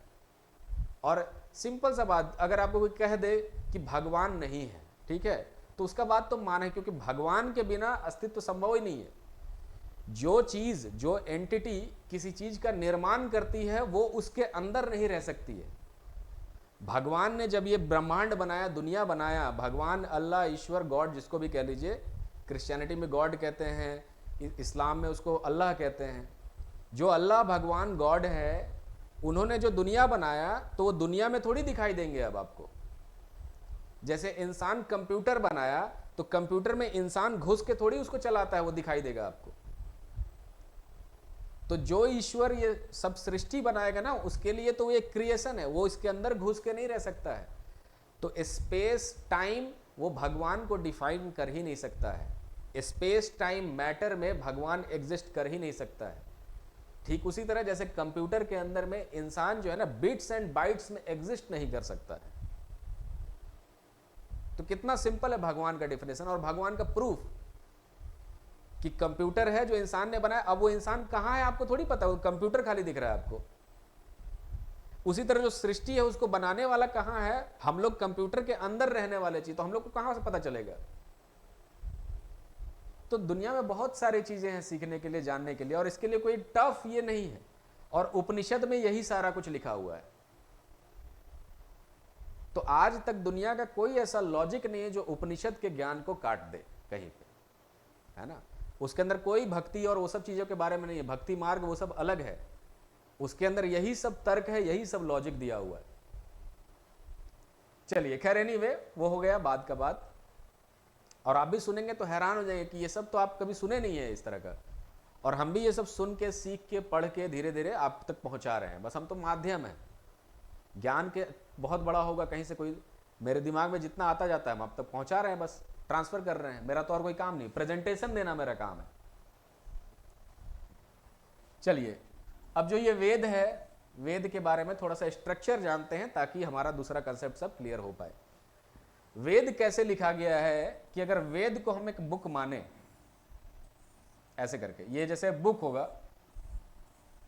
तो ये बुक जो है ना अलग अलग पार्ट में डिवाइड किया हुआ है। जैसे आपका जो बुक है, शुरुआत का जो पेज है देखिएगा, इंडेक्स बना हुआ है, उसके पहले प्रीफेस लिखा हुआ है, फिर एक्नॉलेजमेंट लिखा हुआ है, एक दो पेज और भी लिख सकते हैं बुक का टाइटल वैसा। तो अलग अलग चीजें बनी हुई है। फिर कोई चैप्टर लिखा है तो चैप्टर 1, चैप्टर 2, चैप्टर 3 करके। अगर ये ऋग्वेद है, या मान लीजिए एक बुक है, कोई भी वेद है, वेद क्योंकि 4 है, तो ये बुक किस तरह से डिवाइडेड है उसको देखिए। जो पहला सेगमेंट है इसके अंदर का, पहला सेगमेंट, उसको हम लोग कहते हैं संहिता। ये संहिता जो होता है वो उस वेद का ही असली नाम होता है। तो ऋग्वेद जो हम लोग पूरे बुक के कहते हैं, ऋग्वेद संहिता है वो। तो जो पहला सेगमेंट हो गया वो है संहिता पार्ट। जो दूसरा सेगमेंट हो गया वो है ब्राह्मण पार्ट, उसको हम लोग कहते हैं ब्राह्मण।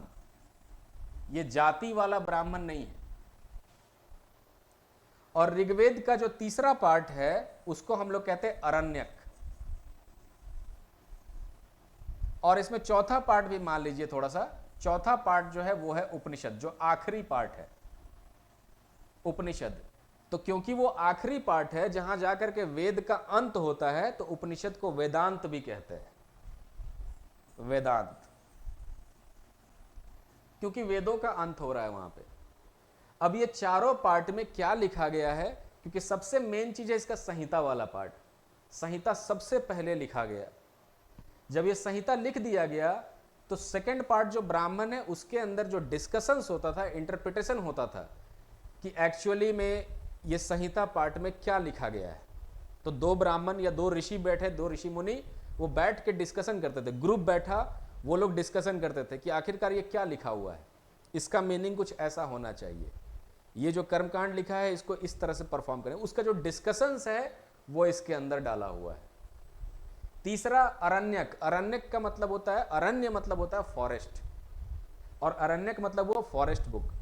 तो ये जो है जंगल में बैठ करके जब तपस्या करते थे ऋषि मुनि, वहां पर जो डिस्कशन करते थे इन दोनों पार्ट्स के बारे में, और अलग अलग इंटरप्रिटेशन देते थे। जैसे ये हिम्न लिखा है, एक श्लोक लिखा है, उसका अलग अलग इंटरप्रिटेशन होगा। तो उसको जब इंटरप्रेट करते थे तो उसका जो कंपाइलेशन एक जगह किया हुआ है उसको अरण्यक कहते हैं। और जो ये आखिरी पार्ट है उपनिषद, वो क्वेश्चन आंसर के फॉर्मेट में है। जब आश्रम में पढ़ाया जाता था वेदों के बारे में, जब एक टीचर ज्ञान देता था बच्चों को, तो बच्चों का जो डाउट होता था वो इस चीज में आपको, उपनिषद का मतलब ही होता है उपनिषद, आओ बैठो और सीखो, आओ नीचे बैठो और सीखो। तो चेले जितने होते थे आश्रम में, जितने बच्चे होते थे वो नीचे बैठते थे और गुरु से वो ब्रह्म ज्ञान प्राप्त करते थे, इसीलिए इसको ब्रह्म ज्ञान कहा जाता है, ब्राह्मण वाले पार्ट की वजह से। तो वेदों का ज्ञान ही ब्रह्म ज्ञान है बेसिकली। और जब वो ज्ञान देगा तो डाउट जो भी होगा, जैसे हम आपको कह रहे हैं कि आप क्वेश्चन पूछिए, तो वो जो क्वेश्चन के वजह से उसका जो फिलोसॉफिकल एक्सप्लेनेशन है वो यहां वाले पार्ट में दर्ज है। तो इसीलिए उपनिषद जो हो गया ना, सबसे रिफाइंड पार्ट हो गया उसका, क्योंकि जो इस तीनों प्रोसेस से गुजर जाएगा उसके पास पूरा जूस होगा, मतलब जूस का मतलब एकदम क्रक्स होगा नॉलेज का, और उसको भी वो सिंप्लीफाई करके बताना चाहेगा।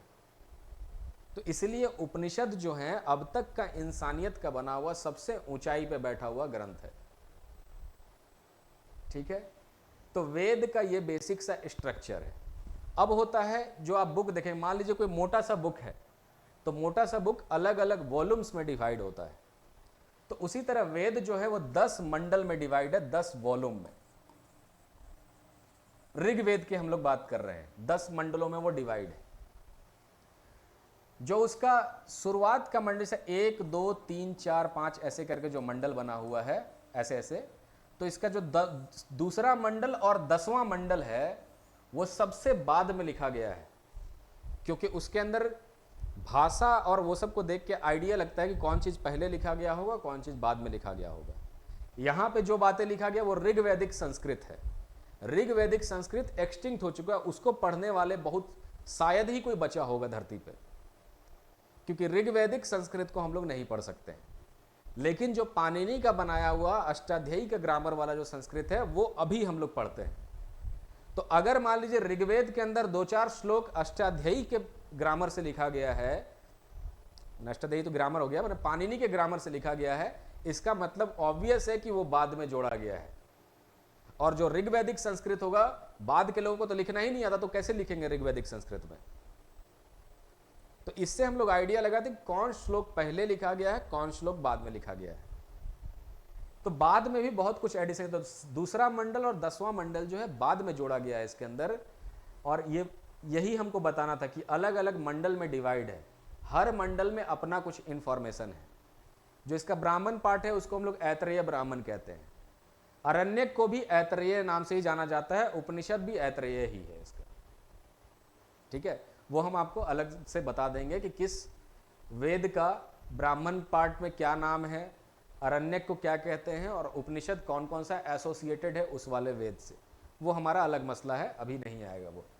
तो ये जो 10 मंडल है, इसका जो दूसरा मंडल है, उसके दूसरे मंडल में इनके शुरुआती के जो स्थान थे रहने का, उसका जिक्र किया हुआ है। मतलब उनका जो इनिशियल हैबिटेशन है वो ऋग्वेद के 2nd मंडल में दिया हुआ है, 2nd मंडल। और ये जो 2nd मंडल है उसमें क्या लिखा हुआ है, उसमें ये लिखा है कि आर्यंस जो शुरू में आए थे, ऐसा नहीं लिखा कि आर्यंस जो आए थे, क्योंकि वो लिखने का कोई मतलब, वो तो हिस्टोरियोग्राफी हो गया, वो तो बुक में लिखा होगा, हिस्ट्री बुक में। उसमें सिंपल लिखा है कि इनको सप्त सिंधु का नाम, कहीं मेंशन किया है कि सप्त सिंधु रीजन में ये लोग रहते थे। माने इन लोगों ने अपने श्लोक में लिखा है सब नदियों का नाम, 7 नदियों का नाम। तो उससे आज का हिस्टोरियन ये देख के बताता है कि ये लोग को अगर 7 नदी का नाम मालूम है, मतलब ज्योग्राफिकल लोकेशन अगर मालूम है, इसका मतलब उधर ही रहते थे वो लोग, क्योंकि जो जहां रहेगा उसी जगह का नाम और ये सब रखेगा वो। तो ये जो रहते थे वो सप्त सिंधु रीजन में रहते थे। सप्त सिंधु मतलब इंडस और उसके सहायक नदी। ये जो हिंदू वर्ड आप सुनते हैं, हिंदू वर्ड इधर से ही निकला हुआ है, सप्त सिंधु से। क्योंकि सिंधु के जो ग्रीक लोग आए थे, तो ग्रीक लोग ये मानते थे, सप्त सिंधु वर्ड बहुत फेमस था उस समय शुरू से, क्योंकि सप्त सिंधु का मतलब इधर ये लैंड।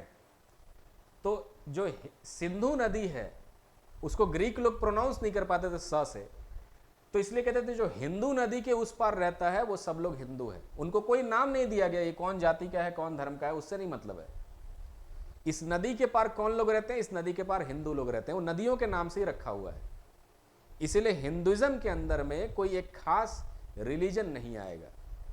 हिंदुइज्म रिलीजन है ही नहीं, क्योंकि रिलीजन का परिभाषा जब हम आपको झारखंड में आदि धर्म पढ़ा रहे होंगे वहां बताएंगे कि धर्म और रिलीजन इन दोनों में क्या अंतर होता है। तो हिंदुइज्म जो है वो कोई रिलीजन नहीं है, हिंदुइज्म एक धर्म है। धर्म का मतलब जिंदगी जीने का तरीका, एसेंस ऑफ लाइफ। तो यहां अगर जैन होगा तो वो भी हिंदू में काउंट होगा, अगर वो बौद्ध होगा वो भी हिंदू में काउंट होगा, छोटे मोटे सारे रिलीजन सब हिंदू में ही काउंट, क्योंकि वो लोगों को डिफाइन कर रहा है कि इसके नदी के पार रहने वाले कौन से लोग हैं, तो हिंदू है वो। क्लियर? तो चलिए, सप्त सिंधु जो रीजन है वो इनका इनिशियल प्लेस ऑफ हैबिटेशन। यहां से निकलने वाली सारी नदी जो आप ज्योग्राफी में देखते हैं, जैसे ये सिंधु हो गया, फिर इधर से मान लीजिए कश्मीर से निकला झेलम, वुलर लेक से निकलता है बेसिकली, झेलम हो गया, चेनाब हो गया, सतलज हो गया, रावी हो गया, सतलज, ब्यास, ये जो 5 नदी ऐसे करके, और एक सरस्वती नदी, 5 1 6 और सिंधु को मिला के 7 नदी। और इन 7 नदी के ऊपर नाम रखा हुआ है जो क्या कहते हैं सप्त सिंधु रीजन। उसमें से जो सरस्वती नदी है उसको सदनीरा कहा गया है, मतलब मदर ऑफ ऑल रिवर्स। तो सरस्वती क्योंकि बड़ी नदी होगी, बहुत बड़ी सी नदी होगी, इसलिए उसका नाम उस तरह से रखा गया, मदर ऑफ ऑल रिवर्स, जिसका अब सिर्फ रिवर बेड अवेलेबल है, मतलब नदी का ट्रैक अवेलेबल है, नदी वहां पानी नहीं है उसके अंदर, सूख चुका है। नदी भी सूखता है, नदी का सूखने का बहुत कारण हो सकता है, उसका जब रास्ता बदल जाता है, रास्ता बदल करके हो सकता है वो किसी और नदी में मिल गया हो, तो ये सब चीजें होती रहती है। So this is their initial place of habitation. ये कैसे पता चला हम लोग को? सेकेंड मंडल में जो उन लोगों ने बातें लिखा है। और क्या बातें लिखा है सेकेंड मंडल में? उन लोगों ने मुंजवंत ऐसे करके ग्रास के बारे में लिखा है, मुंजवंत ग्रास। अभी भी हिंदू में मूज का रस्सी बोलते हैं। ये जो मूज, एक्चुअली मूज होता है, लेकिन मूज जो बोलते हैं, मूज का रस्सी, शादी ब्याह में या कोई इंपॉर्टेंट फंक्शन होता है हिंदू धर्म में, तो वहां पर मूज का रस्सी लाया जाता है, बहुत इंपॉर्टेंट चीज है वो, उससे कुछ वहां पे कर्मकांड किया जाता है। अब ये जो मूज का रस्सी है वो क्यों इतना पवित्र है? क्योंकि ऋग्वेद के अंदर मूज का लिखा हुआ है कि मूज ग्रास जो है बहुत ऊंचाई पे मिलने वाला घास है, बहुत पवित्र घास है वो। तो जैसे अग्नि बहुत पवित्र है, लगभग सारे रिलीजन में अग्नि बहुत पवित्र है, उसी तरह आप देखेंगे तो मुंज ग्रास भी हिंदुइज्म के लिए बहुत पवित्र चीज है। और मुंज का लोकेशन क्या दिया है? तो ये जो पामीर नॉट है ना, इसको लोग बिलीव करते हैं कि ये मुंजवत पहाड़ को पामीर नॉट, मतलब पामीर नॉट पहाड़ी को आइडेंटिफाई किया गया है मुंजवंत से, क्योंकि उसको लिखा है वहां की बहुत कोल्ड टेम्परेचर होता है, तो यानी वो ऊंचाई पे उगने वाला ग्रास है। फिर उसमें जिक्र है सागर का, समुंदर का, तो अरेबियन सी का लगभग वो जिक्र करते हैं। तो अरेबियन सी अभी उसका नाम है अरब सागर, लेकिन उन्होंने भी समुंदर का जिक्र किया, तो बेसिकली और कहीं समुंदर नहीं है इस वाले लोकेशन में, यही वाला पहला समुंदर आएगा। तो उनको जो है ना ज्योग्राफी का लोकेशन प्रॉपर पता था, और ज्योग्राफी जो उन लोगों ने मेंशन किया अलग अलग श्लोक में, उससे पता चलता है कि इनिशियली वो लोग इधर रहते थे। और जो शतपथ ब्राह्मण है, आगे चल के आप देखेंगे ऋग्वेद, सामवेद, यजुर्वेद और अथर्ववेद, तो जो उसमें का जो ब्राह्मण और अरण्यक है ना, जो बाद का 1000 BC से बाद का इतिहास ऋग्वेद से नहीं लिखा गया है, यजुर्वेद और अथर्ववेद से लिखा गया है, और 90% चीज उसका यजुर्वेद से लिखा गया है। और यजुर्वेद में भी जो उसका ब्राह्मण अरण्यक पार्ट है, 1000 BC के बाद का इतिहास, उसको देख करके लिखा गया है। ठीक है, तो उसके अंदर जो शतपथ ब्राह्मण और ये सब है, उसमें मेंशन है कि बाद में वो धीरे धीरे गंगा के तरफ आए, क्योंकि उसमें कहानी दिया हुआ है कि विदेह माधव अग्नि को लेकर के गंगा पार किया था।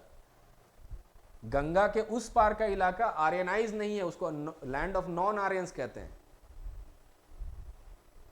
वो आर्यन कल्चर नहीं है, इस तरफ ही उसका आर्यन कल्चर। तो उसने कहा कि गंगा को क्रॉस किया, वो विदेह बन के गया, तो धीरे धीरे उसने नॉन आर्यन के लैंड को भी आर्यनाइज किया। और ये बन गया उनका सेकंड प्लेस ऑफ हैबिटेशन, क्योंकि उन लोगों ने खेती सीख लिया। अब खेती इस एरिया में नहीं किया जा रहा था उनसे, तो वो लोग चले आए गंगा के घाटी में, जो आज भी खेती के लिए सबसे ज़्यादा फेमस इलाका है। इंडस भी है, इंडस का इलाका, ये जो 5 नदियों का इलाका है, ये भी खेती के लिए बहुत उपजाऊ है, लेकिन वो लोग फिर सेकंड प्लेस ऑफ हैबिटेशन में यहां आए थे। तो हमने दूसरा ये बात किया उनका इनिशियल प्लेस ऑफ हैबिटेशन। और ये जो है, ये जैसे लेटर वैदिक एज का मैप था, इसमें ऋग वैदिक एज का भी मैप है, कहीं ना कहीं होगा। ये जो है अर्ली वैदिक पीरियड का मैप है, थोड़ा सा आगे पीछे हुआ था बस, ठीक है। तो इसलिए आपको यहां पे ये दिख रहा है, मैंने उसी मैप में समझा दिया। लेकिन ये अर्ली वैदिक पीरियड 1500 से लेके 1100 बीसी में इनका जो मेन जो स्थान है रहने का, वो है मेन स्थान ये वाला। और यहां जो ये एरो बना हुआ है उस पर लिखा है इंडो आर्यंस आ रहे हैं, क्योंकि ये जो मैप है बनाया गया है सेंट्रल एशियन थ्योरी के आधार पे, जिसमें ये माना गया है कि जो वो लोग आ रहे हैं तो सेंट्रल एशिया के रीजन से आ रहे हैं, ठीक। और सेंट्रल एशिया, क्योंकि देखिए उसके अंदर बहुत बातें लिखा है, ऐसा भी लिखा है जो लगता है कि सेंट्रल एशिया से आए, क्योंकि मैक्स मुलर ने बोला कि इनको घोड़ा कहाँ से मिला, क्योंकि इंडिया घोड़ों के लिए फेमस लैंड नहीं है, यहाँ घोड़ा नहीं मिलता, यहाँ छोटा छोटा टट्टू मिलता है। जो घोड़े, वो सब घोड़े युद्ध में नहीं ले जाया जा सकता, युद्ध के लिए घोड़ा जो चलता है वो अरबी घोड़ा होता है। युद्ध में जो घोड़ा होता है मंगोलियन घोड़ा, वो मंगोल से तो घोड़ा खैर ला ही नहीं सकते, वो ठंडा एरिया का घोड़ा, लेकिन मंगोलियन घोड़ा जो सबसे हाईएस्ट ब्रीड का होता है दुनिया में, अरबी घोड़ा जो है वो जो सबसे ऊंचा ब्रीड का होता है। जो आप रेस लगते हुए देखते हैं बॉम्बे में, जो घोड़े का रेस होता है, तो वहाँ यही अरबी घोड़ा या मंगोलियन घोड़ा दौड़ता है। एक घोड़े का दाम 1 करोड़ रुपया है, मतलब फरारी के दाम के बराबर है। तो उस समय का फरारी और मर्सिडीज और लैम्बोर्गिनी वही सब था, ठीक है। तो इनके पास घोड़ा कहाँ से आया, प्लस जो ये मुंजवंत ग्रास के बारे में बता रहे हैं वो पामीर नॉट ही क्यों, वो हो सकता है कि सेंट्रल एशिया का यूराल माउंटेन्स हो सकता है। तो जो ज्योग्राफी है उसमें उसका सिमिलैरिटी यूराल माउंटेन से भी है, इसलिए वो कहते हैं कि नहीं ये लोग यूराल माउंटेन से आए थे। और क्योंकि अग्नि इनका बहुत इंपॉर्टेंट चीज़ है, क्योंकि यूराल माउंटेन्स बहुत ठंडा एरिया है, ठीक है। वो जो एरिया है दैट इज सब पोलार रीजन, सब पोलार या ट्रॉपिकल एरिया से ऊंचाई पे बना हुआ एरिया है, 40 डिग्री 50 डिग्री के लैटिट्यूड पे है, तो बहुत ठंडा रहता है वहाँ, है ना। तो चलिए, ये हो गया इनका इनिशियल प्लेस ऑफ हैबिटेशन। इसमें अलग अलग नदियों का नाम, जैसे वितस्ता, असिकनी, परुष्णी, सतुद्री, सरस्वती, तो ये नदियों का नाम ऋग्वेद में लिखा है, इनको आइडेंटिफाई किया गया है वही झेलम, चेनाब, व्यास, राबी, सतलज और उसके नाम से। तो वो लिस्ट आपको आपके नोट्स में मिल जाएगा, वो भी एक लाइन का क्वेश्चन है, हर चीज क्वेश्चन है इसमें से, एक एक लाइन का क्वेश्चन। अब ये हो गया बात सेटलमेंट का। तो हमने क्या क्या बात किया, पहले इंट्रोडक्शन देखा आर्यंस का, दूसरा हमने बात किया कि उनका ओरिजिन कैसे हुआ, और तीसरा हमने बात किया कि इनका इनिशियल प्लेस ऑफ हैबिटेशन क्या है। ये आज 3 मेन चीज हमने डिस्कस की।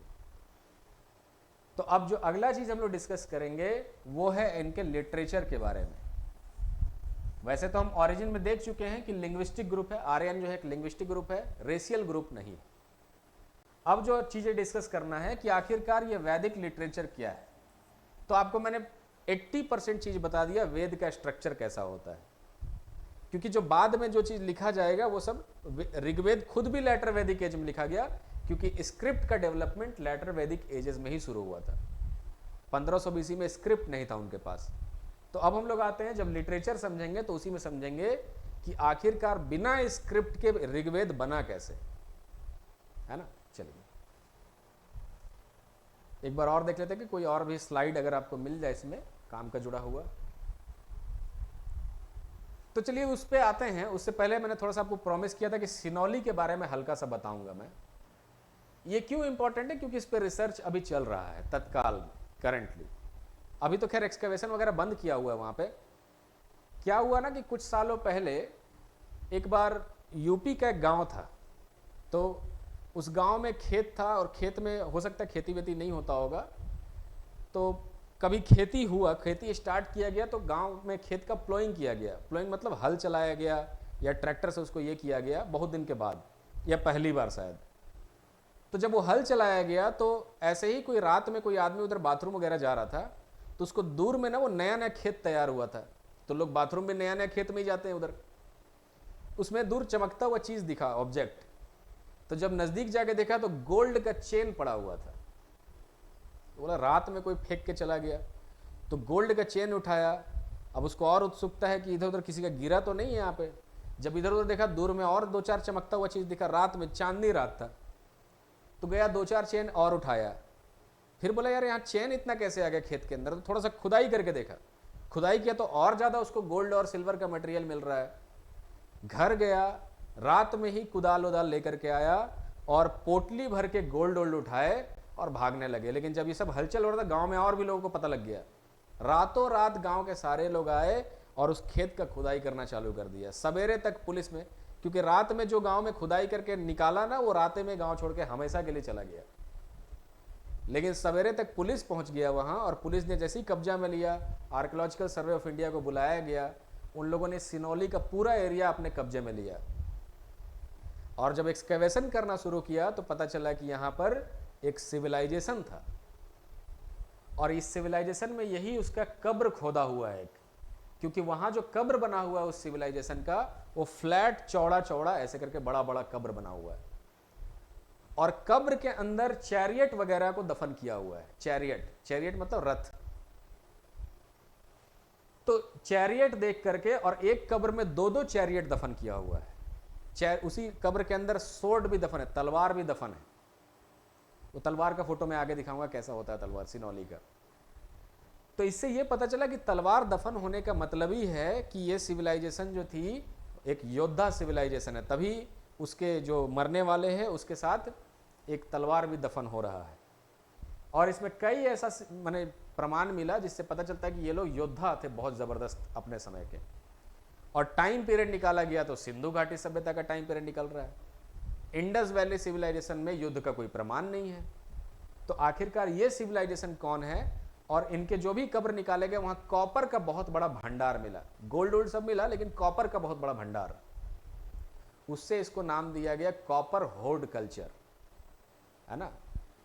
तो सिनौली अपने आप में एक वैसा कल्चर है, इसके अंदर कई चीजें मिला भी। और एक मिस्टीरियस सिविलाइजेशन, मतलब ये उसका कब्र का फोटो बनाया है उन लोगों ने, कि इसको माना जा रहा है कि वहां के राजा का कब्र होगा। उसके अंदर दो चैरियट है, उसके अंदर इस तरह का आकृति बना हुआ एक्चुअल कॉफिन है। कॉफिन मतलब जो वो जिसमें उसको डेड बॉडी डाल के दफन किया गया है। इस तरह का कोई पॉट है जिसके अंदर शहद और सब कुछ दही वही कुछ रख के दफन किया गया होगा। और यहाँ पर कुछ, इधर भी कुछ ऑफरिंग है। और यहाँ एक डंडा है जो सिर्फ एक ही कब्र में पाया गया है, तो उसको, वो डंडे को राजदंड माना गया है, क्योंकि वो और किसी कब्र में नहीं है। बाकी सब चीजें मिल जा रहा है, लेकिन वो वाला राजदंड सिर्फ एक ही जगह पे, तो राजा का कब्र हो सकता है। तो ये सब कुछ सिनौली का नया नया चीजें हैं। अब आइए आपको ऋग्वेद का मैं लिटरेचर पे लेके चलता हूं। ये ऋग्वेद का पेज है, जो ऋग्वेद के बारे में इतना आप लोग सुन रहे हैं या डिस्कस कर रहे हैं। इस तरह से उसके अंदर टेक्स्ट लिखा गया, तो अब तो ज्यादातर डिस्ट्रॉयड ही है, मिलता नहीं है। तो वो ऋग्वेद का जो पेजेस है, पहले उसको देखिए किस तरह से वो पेजेस लिखे गए हैं। ठीक उसी तरह यहां पर आएंगे तो जैसे देखिए, ये देवी सूक्त है ना। मैं आपको पूरा बताता हूं, लेकिन पहले देखिए, फील करिए कैसे लिखा है उन लोगों ने। ये जो संस्कृत है, अब उसको पढ़ पाना नहीं है पॉसिबल, क्योंकि अब जो संस्कृत आया है वो सिंप्लीफाइड है थोड़ा सा, मतलब उसका ग्रामर चेंज है। इनका ग्रामर बहुत अलग है। और ये जो है, जैसे ऋग्वेद के ये जो श्लोक का नंबर दिया हुआ है 10.125.1 to 2, मतलब ये 10वें मंडल का 125वां श्लोक है। वो 125वां सूक्त है, उसका श्लोक नंबर 1 2 ऐसे करके लिखा हुआ है। ठीक है, तो 10वां मंडल 125th हिम्न। हिम्न मतलब सूक्त, श्लोक नहीं है। सूक्त मतलब लंबा होता है, उसके अंदर कई श्लोक आते हैं, है ना। वो 1 2 ऐसे करके लिखा हुआ है। तो ऋग्वेद है और वो इस तरह से है। और कुछ चीजें होंगी आपके काम का। अब ये जो श्लोक है वो किस तरह से देखिए लिखा जाता है। श्लोक जो लिखा गया है 10वें मंडल में 119वां सूक्त जो है वो कुछ, जिसको नासिदीय सूक्तम मैंने शुरू में ही बोला था आपको। देखिए कैसे लिखा है कि इयम विशिष्ट आब भूव, ये सब संस्कृत अब नहीं कोई समझ सकता, अब पढ़ नहीं सकते हैं उसको, क्योंकि ये लैंग्वेज अब यूज ही नहीं होता है संस्कृत का, एक का भी मीनिंग आप समझ नहीं पाइएगा। तो उसको सिंप्लीफाई किया जाता है, किया गया है पहले से इन सब चीजों में। He the first origin of this creation, whether he formed it all or did not form it, whose eye controls this world in highest heaven, he verily knows it or perhaps he knows not. मतलब जो भी है वो जानता है, उसकी आंखें इस संसार को कंट्रोल करती हैं, इस ब्रह्मांड को, इस पूरे क्रिएशन को कंट्रोल करती है।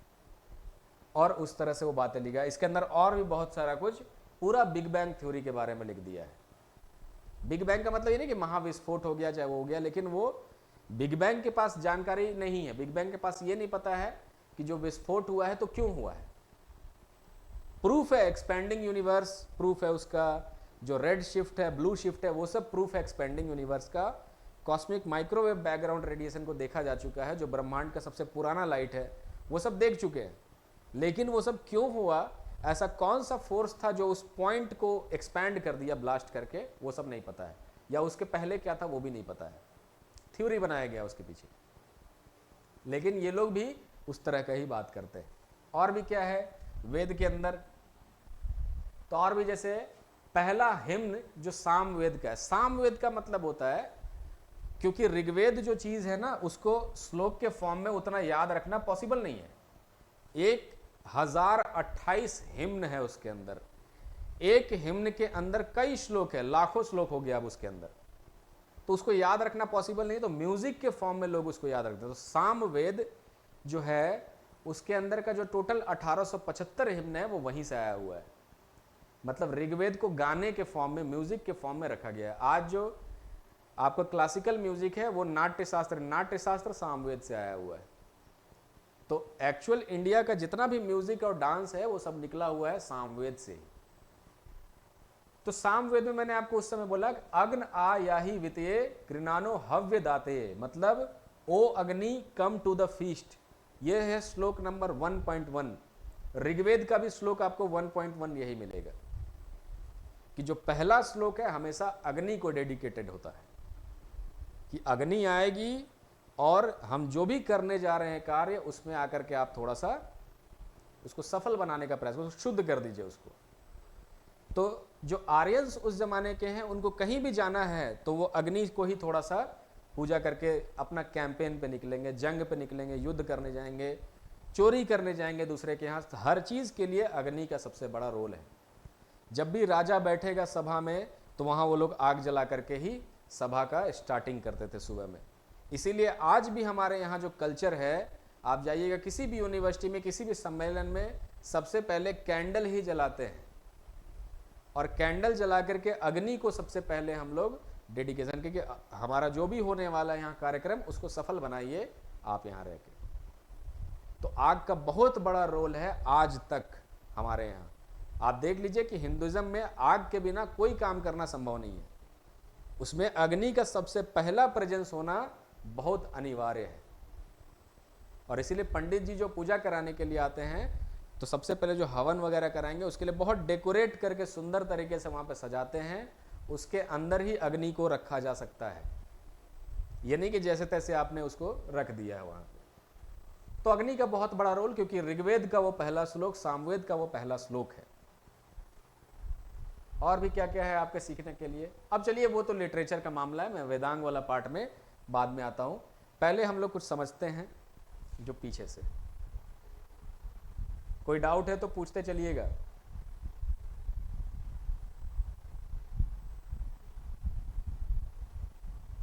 कोई डाउट नहीं है तो हम लोग चलिए पहले लिटरेचर को समझते हैं कि ये ऋग्वैदिक या वैदिक लिटरेचर क्या है, वहां से स्टार्ट करते हैं। तो अब जो टॉपिक है दैट इज वैदिक लिटरेचर। बड़ा आसान टॉपिक है वैदिक लिटरेचर। दो तरीके का लिटरेचर है वेदों के अंदर। एक लिटरेचर पहले ब्रॉड क्लासिफिकेशन करते हैं, फिर आके और धीरे धीरे क्लासिफिकेशन करेंगे और आपको जबरदस्त नॉलेज मिलेगा। ये सब आपको अभी कंटेंट कहीं देखने को नहीं मिलेगा, हमको भी जब देखने को नहीं मिला तो आपको कहां से मिलेगा देखने के लिए। चलिए, वैदिक लिटरेचर दो तरीके से, बहुत सिंपल। एक जो लिटरेचर है वो है श्रुति, और एक टाइप का लिटरेचर हो सकता है उसको आप लोग कहते हैं स्मृति। इन दोनों को पहले समझते हैं। श्रुति का हिंदी में ये कुछ मीनिंग है ऐसा, स्मृति को आप जानते ही हैं। स्मृति ऐसा है, क्या है इन दोनों का मतलब? माने पूरा जो वैदिक लिटरेचर है इन दो हिस्सों में डिवाइडेड है।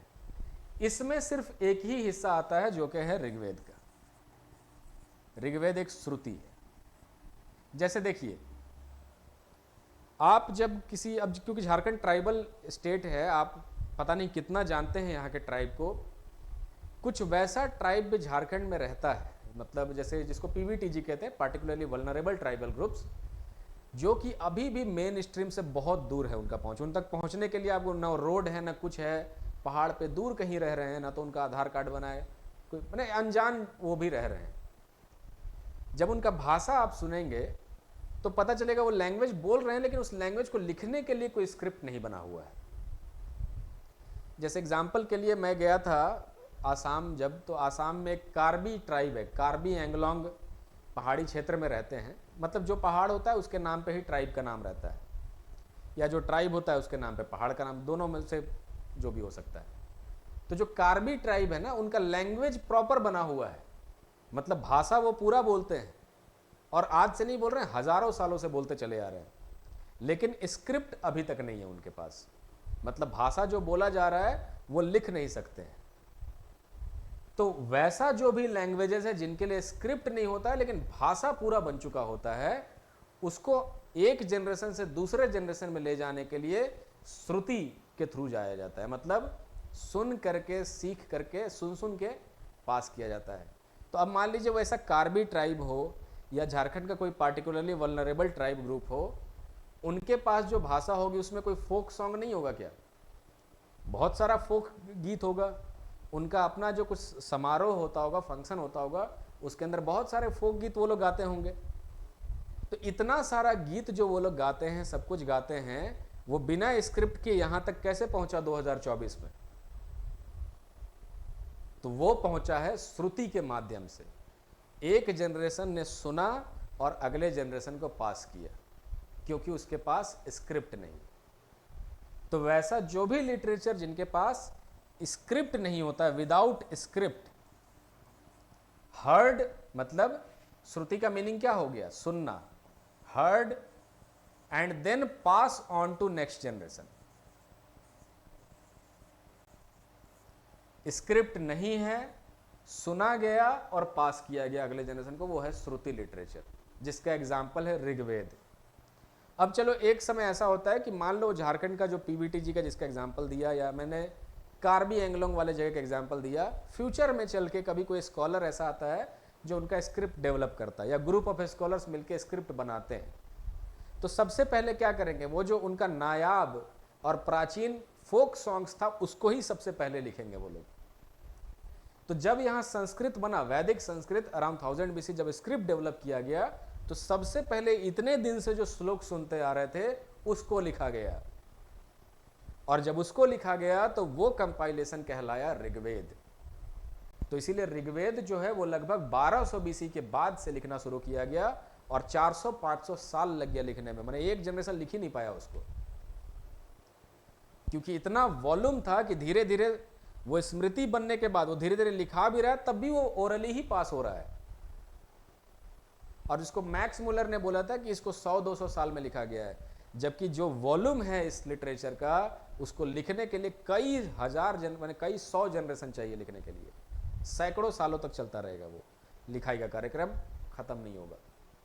और समय बीता तो जैसे जैसे जब उसका ब्राह्मण वाला पार्ट आया, तो अब क्योंकि स्क्रिप्ट डेवलप हो गया है, लेकिन वो वैदिक है, समय के साथ क्या हुआ, वैदिक स्क्रिप्ट चेंज हो गया संस्कृत में, जो आज हम लोग पढ़ रहे हैं। तो उस समय जो लिखावट किया गया तो संस्कृत भाषा में उसके अंदर एडिशन किया गया, इसीलिए उसके ऊपर बहुत ज़्यादा भरोसा नहीं है लोगों को, क्योंकि तब तक करप्शन बहुत ज़्यादा हो चुका था। ब्राह्मणों को जो मन करता था वो लिखते थे उसके अंदर, और जो बाकी के 3 वर्ण हैं उनके लिए बहुत ज़्यादा वो लोग कुछ कुछ लिखना शुरू कर चुके थे। जैसे कुछ टेक्स्ट बना, मनुस्मृति वगैरह बना, जिसको अंबेडकर जी ने क्रिटिसाइज भी किया, लेकिन आपको ध्यान देना चाहिए कि अंबेडकर जी ने पूरे मनुस्मृति को क्रिटिसाइज नहीं किया, क्योंकि अंबेडकर जी के जो बुक हैं, जो बुक का मैं नाम भूल गया, उस बुक के पहले ही लाइन में वो लिखे हैं ना कि संस्कृत हमको पढ़ना नहीं आता है। वो बुक मैं कल आपको नाम उसका बताऊंगा। संस्कृत अंबेडकर साहब को नहीं आता था पढ़ने के लिए, और अंबेडकर साहब जैसा पढ़ा लिखा व्यक्ति उस समय पूरे एशिया में कोई मौजूद नहीं था।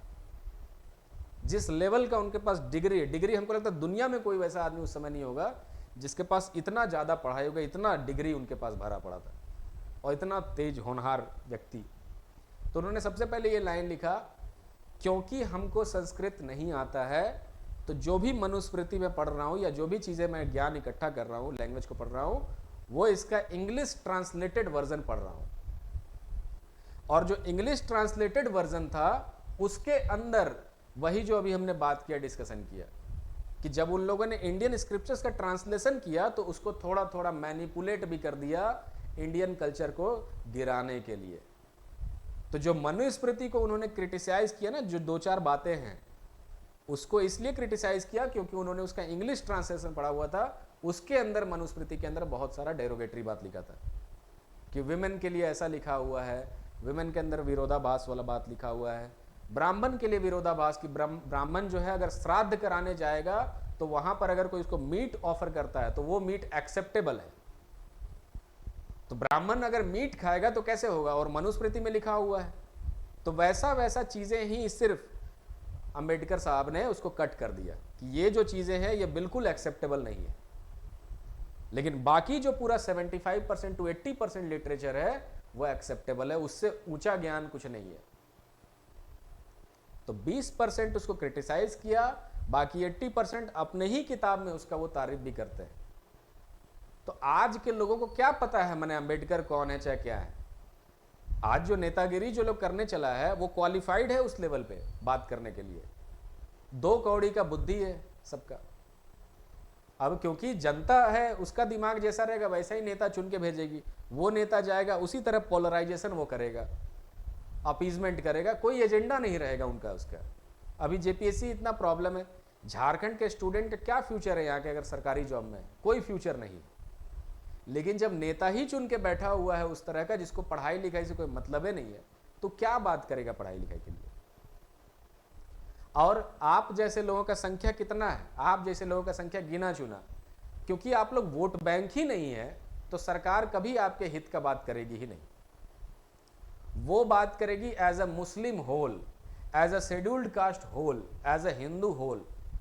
हिंदू के अंदर कितना बच्चा तैयारी कर रहा है, कितना बच्चा एजुकेटेड है, उससे मतलब नहीं है। मुस्लिमों के अंदर कितना बच्चा तैयारी कर रहा है, एजुकेटेड हो रहा है, उससे मतलब नहीं है, क्योंकि उसका संख्या बहुत कम है परसेंटेज।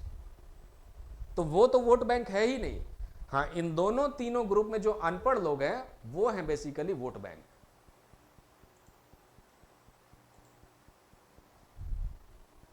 समझ में आई बात।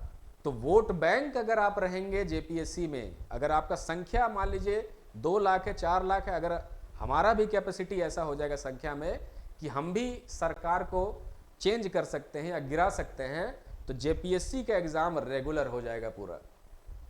और जेएसएससी में इसमें कोई भ्रष्टाचार नहीं, क्लीन, सरकार इसको टॉप प्रायोरिटी में इसको देगी सबसे पहली चीज। समझ में आया। तो बस यही मामले में हम लोग फंसे हुए हैं खाली, और कुछ नहीं। संख्या ही इतना कम है कि क्या करें, और जो फालतू लोग हैं उनका संख्या ज़्यादा है जिनको पढ़ाई से मतलब नहीं है। और ये सब बात घर में भी बोलेंगे किसी को तो वो भी नहीं समझेंगे, क्योंकि वो भी डायरेक्टली इन्फ्लुएंस्ड है उन्हीं नेताओं से। वो हमारा आपका बात थोड़ी सुनने वाला, हमारा घर वाला कोई। तो घूम फिर के समाज जो है ना एक अजीब सा मैंने इंडिया में चीज़ों में उलझ गया है, क्योंकि ऐसा ऐसा नेता, एक भी नेता का क्वालिफिकेशन होना चाहिए कि सबसे बड़ा गुंडा हो अपने एरिया का, सबसे दबंग हो, या तो सबसे ज्यादा पैसा हो, सबसे ज्यादा करप्ट हो, सबसे ज्यादा मैनिपुलेटिव हो, लोगों को बेवकूफ बनाना उसको सबसे ज्यादा है, सबसे ज्यादा कनिंग हो, मतलब धूर्त हो, चालाक हो। ये क्वालिफिकेशन है भारत के लीडर्स का।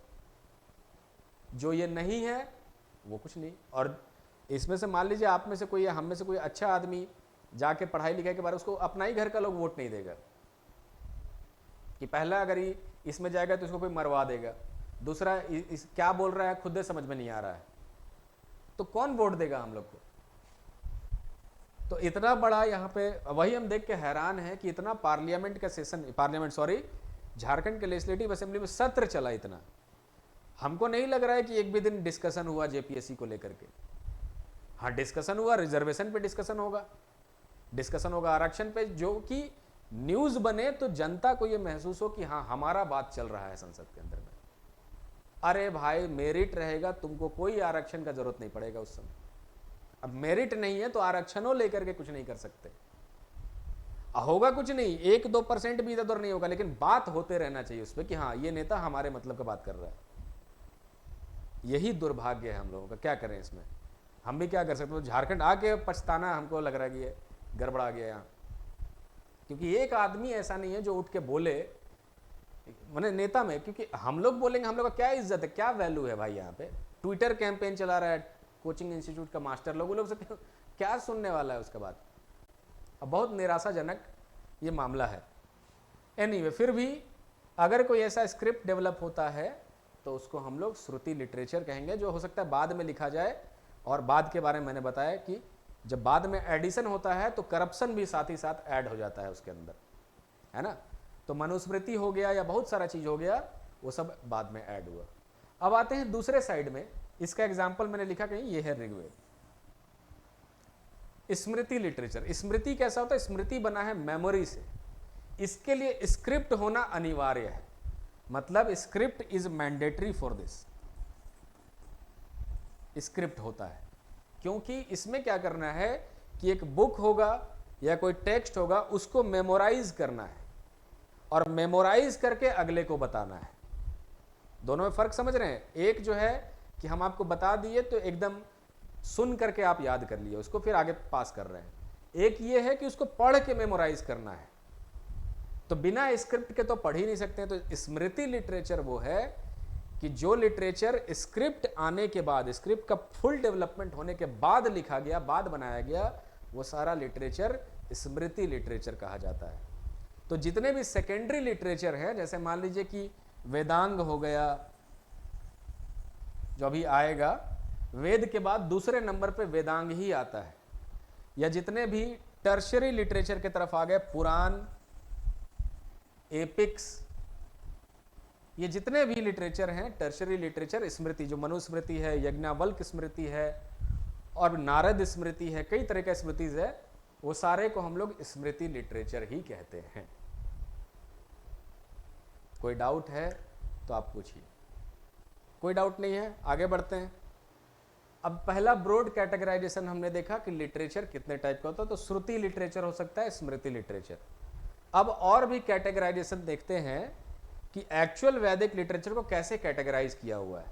तो उसका कैटेगराइजेशन कुछ ऐसा किया हुआ है, देखिए। सबसे ऊपर जो है वो है वेद जो भी है, मतलब ये हम लोग पढ़ रहे हैं वैदिक लिटरेचर और उसका कैटेगराइजेशन,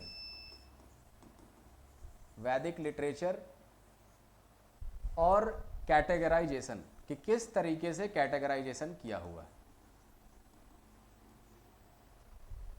ठीक, तो जो सबसे ऊपर जो इसमें लिटरेचर आता है वो है वेद। ठीक, वेद में भी इस तरह से, तो सबसे पहले आएगा ऋग्वेद। अब ऋग्वेद का अपना कुछ फीचर है कि ऋग्वेद जो है बाकी सारे वेदों से अलग है, क्योंकि ये जो वेद है वो लगभग जो 1500 बीसी से 500 बीसी का इतिहास चला था, उस समय का वो इतिहास है, उसको एज इट इज लिखा गया, ईमानदारी से लिख दिया गया। लेकिन जो बाद में जो वेद लिखे गए ना, वो लेटर वैदिक एजेस में लिखे गए वेद, तो उसके अंदर थोड़ा सा गोलमोल हो गया। ऐसा गोलमोल क्यों हुआ? क्योंकि पहले हल्का सा मैं आपको बता रहा हूं, बाद बाकी वैदिक सोसाइटी में आपको समझ में आएगा। देखिए, गोलमोल का जिक्र कर रहे हैं कि क्यों लिटरेचर में ऐसा गोलमोल किया गया। देखिए, पहले जो सोसाइटी में था ना, तो पहले सोसाइटी में कर्म के आधार पे, मतलब आप कैसा काम करते हैं उसके आधार पे जाति व्यवस्था या ऐसा कैटेगराइजेशन, क्योंकि लोगों का कैटेगराइजेशन करना जरूरी है। अगर मान लीजिए आप पढ़ रहे हैं या पढ़ा रहे हैं, इस तरह का कोई काम कर रहे हैं, और कोई है जो गटर साफ कर रहा है, तो आप दोनों को बराबरी पे नहीं रखा जा सकता है। आप पढ़ रहे हैं, पढ़ा रहे हैं, कोई गटर साफ कर रहा है, कोई नेता बन के भाषण दे रहा है, कोई दूसरा, तो सबका काम अलग अलग है। अगर मान लीजिए आपके जैसे लोगों का संख्या 50,000 है, जो लोग गटर वाले क्लीनर में हैं या फिर स्वीपर में हैं उनका संख्या 40,000 है, जो लोग रूलिंग क्लास में जो नेता हैं उनका संख्या मान लीजिए 10,000 है, तो ये सब एक एक ग्रुप हो गया ना समाज के अंदर में, कि कुछ लोग होंगे तो वो नेता वाले लाइन में ही चले जाएंगे, कुछ लोग होंगे सफाई वाले लाइन में चले जाएंगे, कुछ लोग होंगे पढ़ाई वाले लाइन में आ जाएंगे। तो कर्म के आधार पे समाज अपने आप बंट जाता है। कुछ लोग होंगे योद्धा टाइप के हो जाएंगे। तो पहले जो शुरुआत में था ना, तो ऐसा जो कर्म के आधार पे वो डिवीजन हुआ था, अपने आप डिवीजन। उसका और डिटेल वर्जन में बताऊंगा, इसके पहले भी कुछ डिवीजन था, लेकिन अभी यहां समझाने के लिए हमको थोड़ा सा बताना पड़ेगा।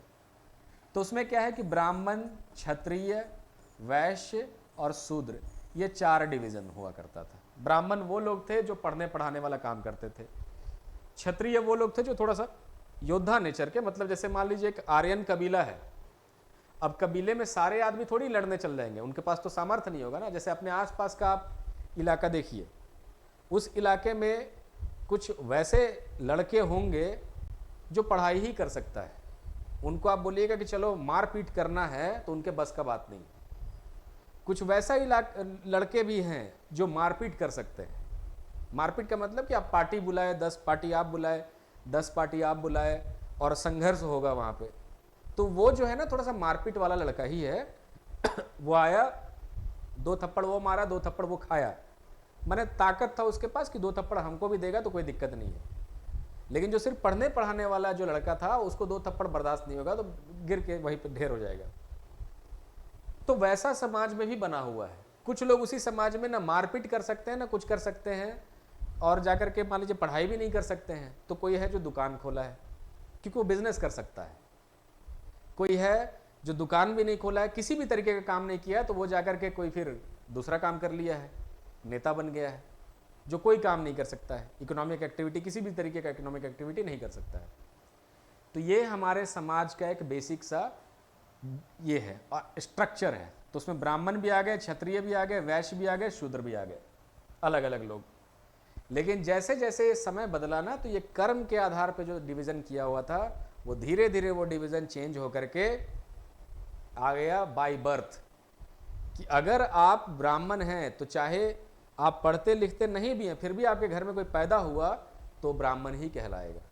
और अगर आप स्वीपर हैं और थोड़ा सा मान लीजिए शूद्र समाज से आते हैं, तो भले B.R. अम्बेडकर क्यों नहीं हो जाए, उसको शूद्र ही कहा जाएगा वहां पे। तो जो राइटिंग्स चल रहा था वो एक्चुअली उस वाले टाइम पे चल रहा था जब यहाँ पे बहुत ज्यादा बाय बर्थ वाला सिस्टम आ चुका था।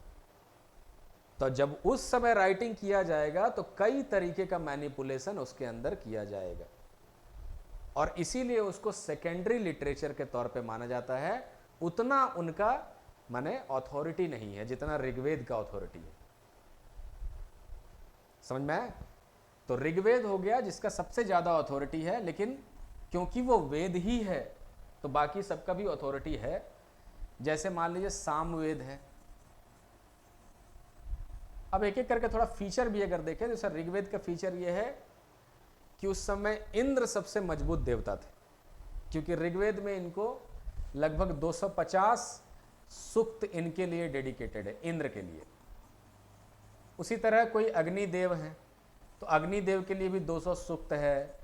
मान लीजिए कि और भी हैं, जैसे गॉड ऑफ मोरालिटी वरुण देवता हैं, तो वो God of morality, character and जो कॉस्मिक साइकिल है उसके देवता थे, जिसको रीत कहते हैं। रीति रिवाज आप सुने होंगे, रीत जिसको कहा जाता है उसके देवता है, कि समाज में ये रीत बना हुआ है कि आप यहाँ से भगा करके शादी नहीं कर सकते हैं। तो वो रीत जो है ना, जो मोरालिटी और कॉस्मिक ऑर्डर है, उसी का वो देवता थे। तो उनके लिए भी लगभग 200 श्लोक है। और भी अलग अलग देवता हैं जिनके लिए 150 श्लोक 50 श्लोक और वो सब चीज़ें लिखा हुआ है। तो ऋग्वेद का फीचर ये है, ठीक है, कि इसके अंदर देवता का नाम कुछ इस तरह को, मैं रिलीजन में बता दूंगा आपको, और भी कुछ कुछ चीज़ें ऋग्वेद के अंदर होगा, ठीक है। सामवेद भी कुछ ऐसा ही है। तो सामवेद तो क्योंकि ऋग्वेद ही है गाने के फॉर्म में, तो उसका कुछ नहीं कर सकते हैं। फिर हो गया जैसे यजुर्वेद और अथर्ववेद। अथर्ववेद तो यजुर्वेद दो पक्ष में लिखा गया था, शुक्ल पक्ष और कृष्ण पक्ष में, तो उन दोनों का अलग अलग कैटेगराइजेशन है। अथर्ववेद भी कुछ ऐसा है। तो ये जो है ना सबसे प्राइमरी लिटरेचर है वेदों का। फिर इसी के साथ साथ सेकेंडरी लिटरेचर है जिसको हम लोग वेदांग कहते हैं। तो अभी आप सिर्फ लिख के चले जाइए, कल के क्लास में हम लोग इसी को आगे डिस्कस करेंगे। कल वैदिक एज खत्म हो जाएगा, ऋग वैदिक एज भी थोड़ा सा चलेगा, उसको भी हम लोग खत्म कर लेंगे और फिर धीरे धीरे आगे बढ़ेंगे क्योंकि लेट भी थोड़ा सा हो रहा है। तो कुछ है सेकेंडरी लिटरेचर और कुछ है टर्शियरी लिटरेचर।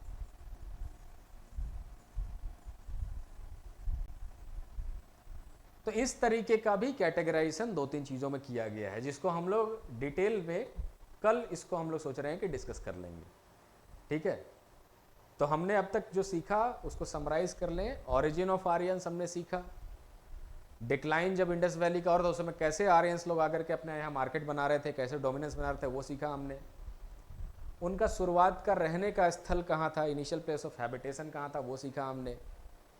धीरे धीरे उनके लिटरेचर में किस तरीके के कैटेगराइजेशन है, उनके कौन कौन सा थ्योरी उनके ऑरिजिन में दिया गया है, और वो सब सारा कुछ हमने सीखा।